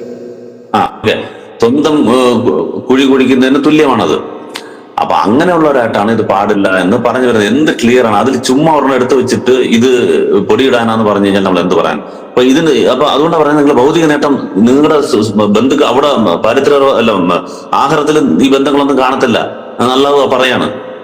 ഇവിടെ നിങ്ങൾ ബന്ധുക്കളാന്ന് പറഞ്ഞിട്ട് അങ്ങോട്ടും ഇങ്ങോട്ടും പോയി ഹെൽപ്പ് ചെയ്യുന്നു, സഹായിക്കുന്നു. പക്ഷെ അവിടെ നടക്കത്തില്ല, അവിടെ അതെല്ലാം പോകും. അതുകൊണ്ട് നിങ്ങൾ അള്ളാഹുവിനെതിരായിട്ടുള്ള ആൾക്കാരെ, നിങ്ങളെ നശിപ്പിക്കാൻ വിചാരിക്കുന്ന ആൾക്കാരായിട്ട് സഹായിക്കരുത് എന്ന് പറഞ്ഞിട്ട് 64 എനിക്ക് തോന്നുന്നു ഉമർ അത് വായിച്ചു. അവിടെ ഇബ്രാഹിം നബിയുടെ ഒരു ഉദാഹരണം എടുത്തു വെക്കുകയാണ്. ഇബ്രാഹിം നബി അവരുടെ ജനതയോട് പറഞ്ഞത് എന്താണ്? അള്ളാഹുവിനെതിരായിട്ടുള്ള ആൾക്കാരായിട്ട് ഞാനും ശത്രുതയിലാണ്. വായിക്കണ്ട, ഞാനും ശത്രുതയിലാണ്. അങ്ങനെ പറയുന്നവര്, അങ്ങനെ പറഞ്ഞതിൽ നിങ്ങൾക്ക് മാതൃകയുണ്ടെന്ന് അള്ളാഹു പറയുന്നുണ്ട്. അപ്പൊ ഇബ്രാഹിം നബിയുടെ കാര്യം എടുക്കുകയാണെങ്കിൽ ഇബ്രാഹിം നബിയുടെ എല്ലാ കാര്യത്തിലും ചെയ്യുന്നതിൽ നമുക്ക് മാതൃകയുണ്ട്. ഒരെണ്ണം ഒഴിച്ച് അത് ഈ ആയത്തിൽ തന്നെ പറയുന്നുണ്ട്. ഇബ്രാഹിം നബി തന്റെ പിതാവിന് വേണ്ടിയിട്ട് എന്താണ് പാപമോചനം തേടിയതിനെ അള്ളാഹു വിലക്കി. അതിന്റെ ഹിസ്റ്ററി എന്താണെന്ന് ഷോർട്ടായിട്ട് പറയാം. പലപ്പോഴായിട്ട് ഇബ്രാഹിം നബി പോയി പിതാവിന്റെ അടുത്ത് പറയും. പിതാവ് വിശ്വാസിയായിരുന്നു, ശില്പങ്ങൾ ഉണ്ടാക്കുന്ന ആളായിരുന്നല്ലോ. അപ്പൊ പിതാവ് ഇതിൽ നിന്നും വിരമിക്കുക, അള്ളാഹുവിനെ വിശ്വസിക്കുക, അള്ളാഹുവിനെ മാത്രം വിശ്വസിക്കുക എന്ന് പറയുമ്പോഴത്തേക്ക് ആ പിതാവ് എതിർത്ത് പറയും. എതിർത്ത് പറഞ്ഞ അവസാനം വീട്ടിൽ നിന്ന് തന്നെ പുറത്തു പോകും. അപ്പൊ പറയും, ഞാൻ അള്ളാഹുവിന് വേണ്ടിയിട്ട് ഞാൻ പാപമോചനം തേടാം എന്ന് ഒരു വാക്ക് കൊടുക്കും. ഇത് അള്ളാഹു, ഇത് നമ്പറൊന്നും എനിക്ക് ഓർമ്മയില്ല, പിന്നെ പറയാം, ഇത് അള്ളാഹു വേറെ ആയത്തിൽ ഇതിനെ ഖണ്ഡിക്കുന്നുണ്ട്. ഇത് പറഞ്ഞത് ശരിയായില്ല, അവൻ എന്റെ പ്രത്യക്ഷ ശത്രുവാണ്, എന്നെ അംഗീകരിക്കുന്നില്ല. അങ്ങനെ ഉള്ളവരെ നീ എങ്ങനെ ആണ് നിങ്ങൾ പാപമോചനം തേടുക എന്ന് ഇബ്രാഹിം നബിയെ അള്ളാഹു ചോദിക്കുന്നുണ്ട്. ഇത് കേട്ടപ്പോഴത്തേക്ക് ഇബ്രാഹിം നബി അതിൽ നിന്നും പിൻവാങ്ങി. ഞാൻ അറിയാതെ ഞാൻ പറഞ്ഞു പോയി എന്ന് പറഞ്ഞു. അതാണ് അള്ളാഹു ഇവിടെ ഓർമ്മിപ്പിക്കുന്നത്. ആ ഒരു കാര്യത്തിൽ ഒഴികെ, അതായത് അമുസ്ലിങ്ങളായ പിതാവിനും മാതാപിതാക്കൾ ആരാണെങ്കിലും ശരി, അള്ളാഹുവിന്റെ പ്രത്യക്ഷ ശത്രുക്കളാണ് അവർ. അങ്ങനെ ആയിരിക്കെ അവർക്ക് വേണ്ടി പാപമോചനം തേടുന്നത് ശരിയല്ല. അത് മാത്രം ഇബ്രാഹിം നബിയുടെ കാര്യത്തിൽ നിങ്ങൾ പിൻപറ്റാൻ പാടില്ല. ബാക്കി ഇബ്രാഹിം നബി ചെയ്തതിലെല്ലാം നമുക്ക് മാതൃകയുണ്ട്. അതാണ് ഇതിനകത്ത് പറയുന്നത്. ഇത് തന്നെ അവർ ക്ലിയർ ആയിട്ട് പറഞ്ഞു. നിങ്ങൾ അവർക്കെതിരായിട്ട് നിൽക്കുന്ന ആൾക്കാർ ഞങ്ങൾക്കും പ്രത്യക്ഷമായ ശത്രുതയുണ്ട്. അതാരാന്ന് വെച്ചാല് ഇബ്രാഹിം നബിയെ അവിടെ ഓടിച്ച ആൾക്കാർ, അവിടെ നശിപ്പിക്കാൻ നോക്കിയ ആൾ, അവസാനം തീകൂട്ടത്തിൽ ഇട്ട ആൾക്കാർ, അവരുമായിട്ടാണ് ഇബ്രാഹിം നബി ഇത് പറഞ്ഞത്. അത് നിങ്ങൾക്ക് മാതൃകയുണ്ട് എന്ന് പറഞ്ഞിട്ട് മുകളിൽ അതിന്റെ കണ്ടീഷൻസ് എല്ലാം പറയുന്നുണ്ട്. ഇനിയാണ് ഇടയ്ക്ക് ഒരു 68 വായിച്ചല്ലോ. ഈ 9 വരെ വായിച്ചാൽ അതിനകത്ത് ക്ലിയർ ആയിട്ട് മനസ്സിലാവും. 8, 9 കൂടെ വായിച്ചാൽ ക്ലിയർ ആയിട്ട് ഉമറിന്റെ കണ്ണിൽ പൊടിയെല്ലാം ആണി അടിച്ചാണ് കഴിപ്പം. 68, 9 വായത് 68. മതകാര്യത്തിൽ നിങ്ങളോട് യുദ്ധം ചെയ്യാതിരിക്കുകയും നിങ്ങളുടെ വീടുകളിൽ നിന്ന് നിങ്ങളെ പുറത്താക്കാതിരിക്കുകയും ചെയ്യുന്നവരെ സംബന്ധിച്ചിടത്തോളം നിങ്ങൾ അവർക്ക് നന്മ ചെയ്യുന്നതും നിങ്ങൾ അവരോട് നീതി കാണിക്കുന്നതും അള്ളാഹു നിരോധിക്കുന്നില്ല. തീർച്ചയായും അള്ളാഹു നീതി പാലിക്കുന്നവരെ ഇഷ്ടപ്പെടുന്നു. 9. മതകാര്യത്തിൽ നിങ്ങളോട് യുദ്ധം ചെയ്യുകയും നിങ്ങളുടെ വീടുകളിൽ നിന്നും നിങ്ങളെ പുറത്താക്കുകയും നിങ്ങളെ പുറത്താക്കുന്നതിൽ പരസ്പരം സഹകരിക്കുകയും ചെയ്യുന്നവരാരോ സംബന്ധിച്ച് മാത്രമാണ് അവരോട് മൈത്രി കാണിക്കരുത് അള്ളാഹു നിരോധിക്കുന്നത്. എല്ലാവരും അവരോട് മൈത്രി ബന്ധം പുലർത്തുന്ന പക്ഷം അവർ തന്നെയാകുന്നു അക്രമകാരികൾ. ഓക്കെ, ഷമീർ മൊത്തത്തിൽ പൊടിയിട്ടല്ലോ. അപ്പൊ കണ്ണി പൊടിയിട്ടില്ലേ? ആരുമായിട്ടാണ് ചേരുന്നത് പറഞ്ഞിരിക്കുന്നത്? നിങ്ങളെ വീട്ടിൽ നിന്ന് പുറത്താക്കുന്നവരെ, നിങ്ങളെ പുറത്താക്കാൻ സഹായിക്കുന്നവരെ. ഇതെല്ലാം ഇന്നത്തെ ഇന്റർനാഷണൽ സിറ്റുവേഷനിൽ നിങ്ങൾക്ക് നമ്മുടെ നാട്ടിലാണെങ്കിലും പുറത്തൊക്കെ കാണാം എങ്ങനെയാണ് ഇസ്ലാമിനെതിരെ ഓരോരുത്തർ പറയുന്നത്. അവരുമായിട്ട് മൈത്രി ബന്ധം വെക്കുക, അവരുമായിട്ട് മാത്രമാണ് ക്ലിയർ ആയിട്ടുണ്ട്. അവരെ മാത്രമാണ് അള്ളാഹു വിലക്കുന്നത്. അവരുമായിട്ട് മൈത്രി, ബാക്കിയുള്ളവർ വെക്കാൻ കുഴപ്പമില്ല എന്ന് പറഞ്ഞാൽ മൊത്തത്തിൽ പൊടിയിട്ട്, ആരെ പൊടിയിട്ട്? അള്ളാഹു ഉമറിന്റെ കണ്ണിൽ പൊടിയിട്ടു, അത്രേ ഉള്ളൂ. അപ്പം വളരെ ക്ലിയർ ആണ് ഇത്. അമുസ്ലിങ്ങളെ കുറിച്ച് ഒരു അമുസ്ലിം എന്ന കാരണത്തിന് വേണ്ടി പറഞ്ഞില്ല മൈത്രി ബന്ധം. അവർ ചെയ്യുന്ന കാര്യങ്ങൾ നമുക്കെതിരായിട്ട്, നമ്മളെ കൊല്ലാനും, നമ്മളെ സ്വത്തുക്കൾ ഇല്ലാതാക്കാനും, നമ്മളെ നശിപ്പിക്കാനും, കൈകൊണ്ടും നാവ് കൊണ്ടും പരസ്പരം സഹായിച്ചുകൊണ്ട് അങ്ങനെ എതിരായിട്ട് വരുന്ന ആൾക്കാരെ നിങ്ങൾ ചെയ്യരുത് എന്നാണ്. ഇതിൽ നിന്ന് മറ്റൊരു റൂൾ കൂടെ ഞാൻ നേരത്തെ പറഞ്ഞ റൂൾ മനസ്സിലാക്കുക. ഖുർആന്റെ ഒരായത്ത് മറ്റൊരായത്തിന് തഫ്സീറായിരിക്കും. ഒരായത്തുണ്ടെങ്കിലും ഒരു കൺസെപ്റ്റ് എടുക്കുകയാണെങ്കിൽ മൊത്തത്തിൽ എടുക്കണം. ഒരു ലൈനിൽ തന്നെ എല്ലാം പറയത്തില്ല. ഒറ്റ ലൈനിൽ ഒറ്റ ആയത്തിനകത്ത് എല്ലാ കൺസെപ്റ്റും പറയില്ല. ഒരെണ്ണം കാണും, അതിന്റെ കൺസെപ്റ്റ് വേറെ സ്ഥലത്ത് കാണും. ഞാൻ നേരത്തെ നോമ്പിന്റെ പറഞ്ഞ പോലെ എക്സെപ്ഷൻസ് വേറെ സ്ഥലം, അതെല്ലാം എടുത്തു വെച്ചിട്ടാണ് മനസ്സിലാക്കാൻ. അല്ലെങ്കിൽ നമ്മുടെ കണ്ണിൽ ഇവർ പൊടിയിട്ടിട്ട് പോകും.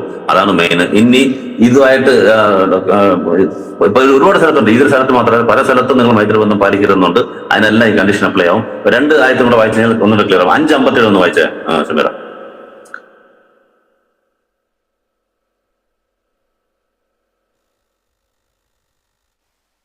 എന്തായിരുന്നു സബ്ജക്ട്? അപ്പൊ ടോപ്പിക് മാത്രം പറ. എന്തായിരുന്നു 5:57?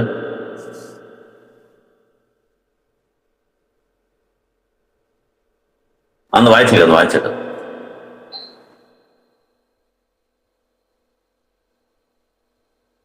അതായത് 5-ാം അധ്യായം 56, 57 വായിക്കാം. അതല്ലേ?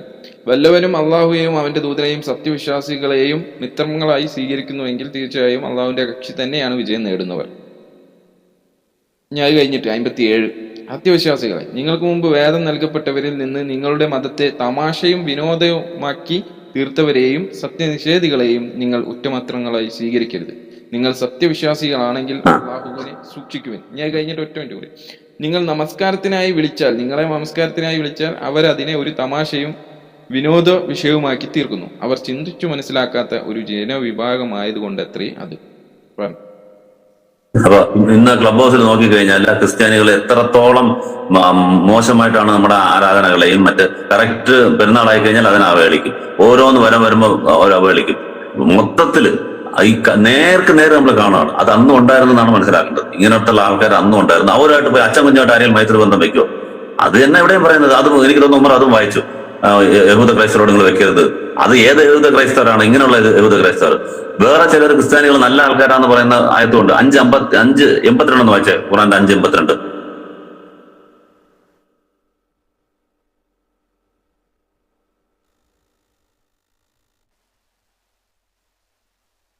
അഞ്ചാം അധ്യായം 82.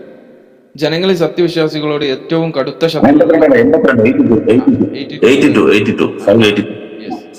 ജനങ്ങളിൽ സത്യവിശ്വാസികളോട് ഏറ്റവും കടുത്ത ശത്രുവുള്ളവർ യഹൂദരും ബഹുദൈവ ആരാധകരുമാണ് എന്ന് തീർച്ചയായും നിനക്ക് കാണാം. ഞങ്ങൾ ക്രിസ്ത്യാനികളാകുന്നു എന്ന് പറഞ്ഞവരാണ് ജനങ്ങളിൽ വെച്ച് സത്യവിശ്വാസികളോട് ഏറ്റവും അടുത്ത സൗഹൃദമുള്ളവർ എന്നും നിനക്ക് കാണാം. അവരിൽ മതപണ്ഡിതന്മാരും സന്യാസികളും ഉണ്ടെന്നതും അവർ അഹംഭാവം നടിക്കില്ല എന്നതുമാണ് അതിന് കാരണം. ഇപ്പൊ എങ്ങനെയുണ്ട്? പിന്നെയും പണിയിട്ടില്ല. യഹൂദ ക്രൈസ്തവർ മിത്രങ്ങളാക്കലെന്ന് പറഞ്ഞിട്ട് ക്രൈസ്തവരിൽ നല്ല ആൾക്കാരുണ്ട്. അവരെ നിങ്ങൾക്ക് ഒരിക്കലും നല്ല ആൾക്കാരാണ്, അവർ മതപണ്ഡിതന്മാരാണ്, ആ ലൈനിലേ പോകത്തുള്ളൂ. ഇതിൽ രസം എന്താ വെച്ചാൽ ക്രിസ്ത്യാനികൾ ഈ ആയത്ത് വായിക്കും. നിങ്ങൾ ക്രിസ്ത്യാനികളത്ത് ഇത് കാണിക്കണം എന്ന് പറഞ്ഞ് ഇതും നമുക്കെതിരെ തന്നെ കാണിക്കുന്നത്. നല്ലത് പറഞ്ഞാലും നമുക്കെതിരെ, അല്ലാതെ പറഞ്ഞാലും നമുക്കെതിരെ. അപ്പം ക്രിസ്ത്യാനി ആയതുകൊണ്ടല്ല അവര് മൈത്രി ബന്ധം പാലിക്കുന്നു പറയുന്നത്. അവര് നിങ്ങൾ മതകാര്യത്തിൽ കളിയാക്കുന്നു, നിങ്ങളുടെ ആചാരങ്ങളെ കളിയാക്കുന്നു, എന്ത് പറഞ്ഞാലും ഇത് ചെയ്യുന്നു എന്നെല്ലാം ഉള്ളത് കൊണ്ടാണ്. അല്ലാതെ നല്ല ആൾക്കാർ, ഒരുപാട് ആൾക്കാരുണ്ട് ക്രിസ്ത്യാനിയിൽ തന്നെ നല്ല ആൾക്കാരുണ്ട്, മതപണ്ഡിതരുണ്ട്, അവർ നല്ല ആൾക്കാരാണ്. അവരായിട്ടൊക്കെ നല്ല ആൾക്കാരെന്ന് സർട്ടിഫിക്കറ്റ് കൊടുത്തേക്കാണ്. അപ്പൊ ഇതെല്ലാം പൊടിയുടെ നായത്ത് ഒരുപാടുണ്ട്. ഇനി അടുത്ത ഒരു പൊടിയുടെ നായത്ത് 3:118 മുതൽ വായിച്ച 3 ആയത്ത് അങ്ങോട്ട് കണ്ടിന്യൂസ് ആയിട്ട് 3:118.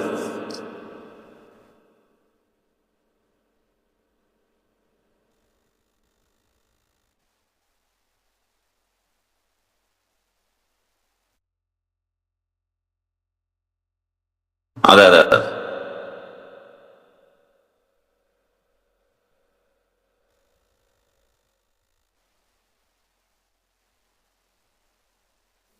സത്യവിശ്വാസികളെ, നിങ്ങൾക്ക് പുറമെയുള്ളവരിൽ നിന്ന് നിങ്ങൾ ഉള്ളുകള്ളിക്കാരെ സ്വീകരിക്കരുത്. നിങ്ങൾക്ക് അനർത്ഥമുണ്ടാക്കുന്ന കാര്യത്തിൽ അവർ ഒരു വീഴ്ചയും വരുത്തുകയില്ല. നിങ്ങൾ ബുദ്ധിമുട്ടുന്നതാണ് അവർക്ക് ഇഷ്ടം. വിദ്വേഷം അവരുടെ വായിൽ നിന്ന് വെളിപ്പെട്ടിരിക്കുന്നു. അവരുടെ മനസ്സുകളിൽ ഒളിപ്പിച്ചു വെക്കുന്നത് കൂടുതൽ ഗുരുതരമാകുന്നു. നിങ്ങൾക്കിതാ നാം തെളിവുകൾ വിവരിച്ചു തന്നിരിക്കുന്നു. നിങ്ങൾ ചിന്തിക്കുന്നവരാണെങ്കിൽ 119. നോക്കൂ നിങ്ങളുടെ സ്ഥിതി. നിങ്ങൾ അവരെ സ്നേഹിക്കുന്നു, അവർ നിങ്ങളെ സ്നേഹിക്കുന്നില്ല. നിങ്ങൾ എല്ലാ വേദഗ്രന്ഥങ്ങളിലും വിശ്വസിക്കുകയും ചെയ്യുന്നു. നിങ്ങളെ കണ്ടുമുട്ടുമ്പോൾ അവർ പറയും ഞങ്ങൾ വിശ്വസിച്ചിരിക്കുന്നു എന്ന്. എന്നാൽ അവർ തനിച്ചാകുമ്പോൾ നിങ്ങളോടുള്ള അരിശം കൊണ്ട് അവർ വിരലുകൾ കടിക്കുകയും ചെയ്യും. പറയുക, നിങ്ങളുടെ അരിശം കൊണ്ട് നിങ്ങൾ മരിച്ചുകൊള്ളൂ. തീർച്ചയായും അള്ളാഹു മനസ്സിലുള്ളത് അറിയുന്നവനാകുന്നു. നിങ്ങൾക്ക് വല്ല നേട്ടവും ലഭിക്കുന്ന പക്ഷം അതവർക്ക് മനപ്രയാസം ഉണ്ടാക്കും. നിങ്ങൾക്ക് വല്ല ദോഷവും നേരിട്ടാൽ അവരതിൽ സന്തോഷിക്കുകയും ചെയ്യും. നിങ്ങൾ ക്ഷമിക്കുകയും സൂക്ഷ്മത പാലിക്കുകയും ചെയ്യുന്ന പക്ഷം അവരുടെ കുതന്ത്രം നിങ്ങൾക്കൊരു ഉപദ്രവവും വരുത്തുകയില്ല. തീർച്ചയായും അള്ളാഹു അവരുടെ പ്രവർത്തനങ്ങളുടെ എല്ലാ വശവും അറിയുന്നവനാകുന്നു. മതിയോ? ഞാനോ? എന്ത് കൃത്യം നോക്ക്. ആ പാലസ്തീനിലൊക്കെ പിഞ്ചു കുഞ്ഞുങ്ങളെ കൊല്ലുമ്പോഴും ഉമ്മാർ ഓപ്പണായിട്ട് ക്ലബ് ഹൗസിൽ ഇട്ടിട്ട് അത് ന്യായീകരിച്ചമാരാണ്. അത് ക്ലിയർ ആയിട്ട് അല്ലാതെ പറയുന്നുണ്ട്. അവരുടെ മനസ്സിൽ ഉള്ളത് നിങ്ങൾ ഇത് കാണുന്നു. പക്ഷെ അവർ പാവണ്ട് പറയുന്നത് കുറച്ചേ ഉള്ളൂ. മനസ്സിൽ വെച്ചിരിക്കുന്ന പക അതിൽ ഭയങ്കര പകയാണത്. എന്ത് കൃത്യമാണെന്ന് നോക്കും. മരിച്ചു വീഴുന്ന പോലെ അത് ആഘോഷിക്കുന്നതും അതിനകത്ത് യാതൊരു തെറ്റുമില്ല എന്നും ആ കൊടി ഇട്ടുകൊണ്ട് നമ്മുടെ മുമ്പിൽ തന്നെ വന്ന് നിൽക്കുന്നതും തമ്മിലൊന്ന് ആലോചന എത്രത്തോളം വേർപ്പ് അള്ളാഹ് പറഞ്ഞാൽ അങ്ങനെ ക്ലിയർ ആയിട്ട് കാണിക്കുകയാണ്. അവിടെ വിരലുകൾ കടിക്കുകയാണെന്നവർ ഇത് കണ്ടിട്ട്, ഈ ദീനിനെ കണ്ടിട്ട്. ഇതെല്ലാം നമ്മൾ ഇന്ന് ക്ലബ് ഹൗസിൽ അറ്റ്ലീസ്റ്റ് ഉള്ളവർക്ക് കൺമുമ്പിൽ കാണാൻ പറ്റുന്ന കാര്യങ്ങൾ വളരെ വ്യക്തം. ഇതേപോലെ ആയിരുന്നു അന്നും നമുക്ക് മനസ്സിലാക്കാം. അതാണ് അള്ളാഹ് എടുത്ത് പറയുന്നത്. അങ്ങനെയുള്ള യഹൂദ ക്രൈസ്തവരോടാണ് ചേരരെന്ന് പറഞ്ഞത്. അപ്പൊ കാര്യങ്ങളെല്ലാം വ്യക്തമാണ്. മൊത്തത്തിൽ പൊടിയിടലായത്തേ ഉള്ളൂ. എല്ലാം ഇങ്ങനെയുള്ള ആൾക്കാരായിട്ട് മാത്രമേ ഉള്ളൂ. ഇനി ഒരു പോയിന്റും കൂടെ ഉമർ പറഞ്ഞിരുന്നു. അസ്മാ അലിയുടെ, അതായത് അബൂബക്കറിന്റെ മകള്, ആ അസ്മാ അലിയുടെ അമ്മ ഇതില്ലായിരുന്നു, മുസ്ലിം അല്ലായിരുന്നു. ഉദൈബിയ വരെ നമ്മൾ ഉദൈബിയ വരെ അങ്ങോട്ടും ഇങ്ങോട്ടും പോക്ക് വരത്തൊന്നുമില്ലായിരുന്നു. ഉദൈബിയ സന്ധ്യ ആയി കഴിഞ്ഞപ്പോഴത്തേക്ക് അങ്ങോട്ടും ഇങ്ങോട്ടും ആൾക്കാർക്ക് വരാനും മൂവ് ചെയ്യാൻ തുടങ്ങി. അങ്ങനെ ഈ അസ്മാ ബീവിയുടെ മാതാവ് ഇവിടെ വരികയാണ്, മദീനയോട്ട് വരികയാണ്. അപ്പോൾ ഇത് അക്സെപ്റ്റ് ചെയ്തില്ല. ആരാ? അസ്മാ ബീവി മുസ്ലിം അല്ല എന്നുള്ള കാരണം കൊണ്ട് ഞാൻ കേട്ടത്തില്ലെന്നോ ഞാൻ വീട്ടിൽ ഇരുത്തത്തില്ലെന്നോ ഒക്കെ പറഞ്ഞു. അപ്പൊ പ്രവാചകന്റെ അടുത്ത് ചോദിക്കും, ഇങ്ങനെ എന്റെ അമ്മ വന്നിട്ടുണ്ട്, ഞാൻ എന്താ ചെയ്യണ്ടേ എന്നുള്ളത്. അപ്പൊ പറയും നല്ലപോലെ നോക്ക് എന്ന് പറയും. അത് നിങ്ങൾ ബുഖാരിയിൽ 3183 കാണും. ഇത് ഉമർ എന്തിനാ ഇത് കൊണ്ടുവന്നതെന്ന് അറിയാൻ വയ്യ. ഈ സന്ദർഭത്തിലാണ് ആയത്തിറങ്ങിയെന്നാണ് ഉമർ പറയുന്നത്. അതെനിക്കറിയത്തില്ല ഇതിനു വേണ്ടിയിട്ടാണ് ഇറങ്ങിയെന്നുള്ളത്. പക്ഷെ ഈ ഹദീസിൽ ഇതാണ് കാണുന്നത്. ആയത്ത് ഇതുകൊണ്ട് ഇറങ്ങിയെന്ന് അതിനകത്ത് കാണിക്കുന്നില്ല. നമ്മൾ കണ്ടിട്ടില്ല എന്താണെന്ന് അറിയാൻ വയ്യ. അപ്പം 3183 ഈ സംഭവം കാണാം. വരുമ്പോഴത്തേക്ക് ആ സന്ദർഭത്തിൽ ഇറങ്ങിയാലും എന്താ കുഴപ്പമുള്ളത്? അത് മൊത്തത്തിൽ എല്ലാവർക്കും ഉള്ളത് തന്നെയാണ്. കുഴപ്പമൊന്നുമില്ല. ഇറങ്ങിയാലും അവരുമായിട്ട് നല്ല മൈത്രിബന്ധം പാലിക്കും എന്നല്ലേ പ്രവാചകൻ പറഞ്ഞേക്കുന്നത്. കണ്ണിൽ പൊടിയല്ലേ ഇട്ടേക്കുന്നത്. അപ്പൊ ആ റെഫറൻസ്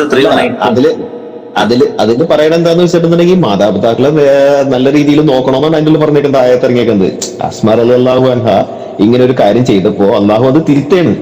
അതായത് ഓക്കെ, നിങ്ങളുടെ മാതാപിതാക്കൾ വിശ്വാസികളല്ല, എന്നാൽ പോലും അത് നേരത്തെ പറഞ്ഞ ആയത്തുണ്ടല്ലോ, എന്നാൽ പോലും നിങ്ങൾ അവരെ സംരക്ഷിക്കുക, ശുശ്രൂഷിക്കുക, നല്ല രീതിയിൽ പെരുമാറുക. അള്ളാഹുവിനെതിരെ എന്തെങ്കിലും അനുസരണക്കേട് കാണിക്കാൻ പറയുന്ന പക്ഷം അതനുസരിക്കാണ്ടിരിക്കുക, അവര് പറയുന്ന കാര്യം അനുസരിക്കാണ്ടിരിക്കുക എന്നുള്ളത് മാത്രം അവിടെ വിലക്കിയിട്ടുള്ളൂ. അപ്പൊ ഈ പറഞ്ഞതെന്ന് വെച്ചിട്ടുണ്ടെങ്കിൽ ഇപ്പൊ അവിശ്വാസികളായ മാതാപിതാക്കള് വീട്ടിലേക്ക് കയറി വന്ന് ഈ പറഞ്ഞ ബട്ടറും ഗീയും വെണ്ണയും ഇതൊക്കെ കൊണ്ടുവരുന്നുണ്ടെന്നുണ്ടെങ്കിൽ അതൊന്നും സ്വീകരിക്കുന്നതിനോ അല്ലെന്നുണ്ടെങ്കിൽ അവരായിട്ട് നല്ല രീതിയിൽ പെരുമാറുന്നതിനോ ഒന്നും ഒരു പ്രശ്നം എൻ്റെ ഉള്ളിൽ പറയാനില്ല. നേരെ മറിച്ച് തിരിച്ചാണ്, നല്ല രീതിയിൽ പെരുമാറണം എന്നാണ് അവിടെ വളരെ വ്യക്തമായിട്ട് എല്ലാ കാര്യത്തിന്റെ ഉള്ളിലും മാതാപിതാക്കളോട് നല്ല രീതിയിൽ തന്നെ പെരുമാറണമെന്നാണ് വളരെ ശക്തമായിട്ടുള്ള താക്കീത് പലയിടത്തും. അതും അള്ളാഹുവിനെ ആരാധിക്കണം, ഈ മാതാപിതാക്കളുടെ അടുത്ത് നന്നായിട്ട് പെരുമാറണമെന്ന് പറഞ്ഞേക്കുന്നിടത്ത് എല്ലായിടത്തും അള്ളാഹുവിനെ മാത്രം ആരാധിക്കണം എന്ന് പറഞ്ഞതിന് ശേഷമാണ് ഈ പറയുന്നത് മാതാപിതാക്കളോട് നല്ല രീതിയിൽ പെരുമാറണമെന്നാണ് എല്ലായിടത്തും പറഞ്ഞേക്കുന്നത്. അപ്പൊ ഏകദേശം ആ ലെവലിൽ വരുന്ന ഒരു കാര്യമാണത്. അതായത് അത് മാതാപിതാക്കളോട് ധിക്കരിച്ച് ചെയ്തിട്ടുണ്ടെന്നുണ്ടെങ്കിൽ അള്ളാഹുവിനെ ധിക്കരിക്കുന്ന പോലെ എന്നുള്ള ആ ഒരു സൂചന അവിടെ തന്നെ ഉണ്ട്. സെയിം ആയിരിക്കില്ല ഓബിയസ്ലി, എക്സാക്ട്ലി ഒരേപോലെ തന്നെ അല്ല, എന്നാലും ഈ എന്റെ ഓർമ്മ ശരിയാണെന്നുണ്ടെങ്കിൽ 3 സ്ഥലത്താണ് ഇങ്ങനെ പറഞ്ഞേക്കുന്നത്. അള്ളാഹുവിനെ ആരാധിക്കുക, പിന്നെ മാതാപിതാക്കളെ സംരക്ഷിക്കുക എന്നുള്ള രീതിയിൽ 3 സ്ഥലത്ത് പറഞ്ഞിട്ടുണ്ട്. 3 സ്ഥലത്തും ഇങ്ങനെ തന്നെ അതേ ഓർഡറിൽ തന്നെയാണ് പറഞ്ഞേക്കുന്നത്. അപ്പൊ ഇനിയിപ്പോ അങ്ങനെ ആണെന്നുണ്ടെങ്കിൽ തന്നെ സൂറത്ത് ഇസ്രാ, സൂറത്ത് അൻകബൂത്ത്, സൂറത്ത് ഇപ്പൊ പറഞ്ഞ ലുക്മാൻ. അത് തന്നെ. അപ്പൊ 3 സ്ഥലത്ത് തന്നെയാണ് അങ്ങനെ പറഞ്ഞേക്കുന്നത്. അപ്പൊ എന്ന് വെച്ചിട്ടുണ്ടെങ്കിൽ ഒരാൾ തെറ്റ് ചെയ്തിട്ടുണ്ടെങ്കിൽ അപ്പൊ പ്രവാചകനുള്ള സമയത്ത് അതങ്ങനെ അപ്പൊ തന്നെ തിരുത്തേണ്. പിന്നെ ഭാവിയിലുള്ള എല്ലാ തലമുറകൾക്കും അതൊരു മാതൃകയായിട്ട് നിൽക്കുകയാണ്. നിങ്ങൾ മാതാപിതാക്കൾ ആരായാലും എന്തായാലും വിരോധമില്ല നിങ്ങൾ. പക്ഷെ നേരത്തെ ഇബ്രാഹിം നബിയുടെ മാതൃക പറഞ്ഞതെന്ന് വെച്ചിട്ടുണ്ടെങ്കിൽ അവര് അള്ളാഹുവിനെതിരെ ശത്രുക്കളാണെന്നുണ്ടെങ്കിൽ അവർക്ക് വേണ്ടി പാപമോചനം തേടാൻ പാടില്ല എന്നുള്ള ഒരു അവിടെ ഒരു കണ്ടീഷനും വെച്ചിട്ടുണ്ടെന്ന് മാത്രം.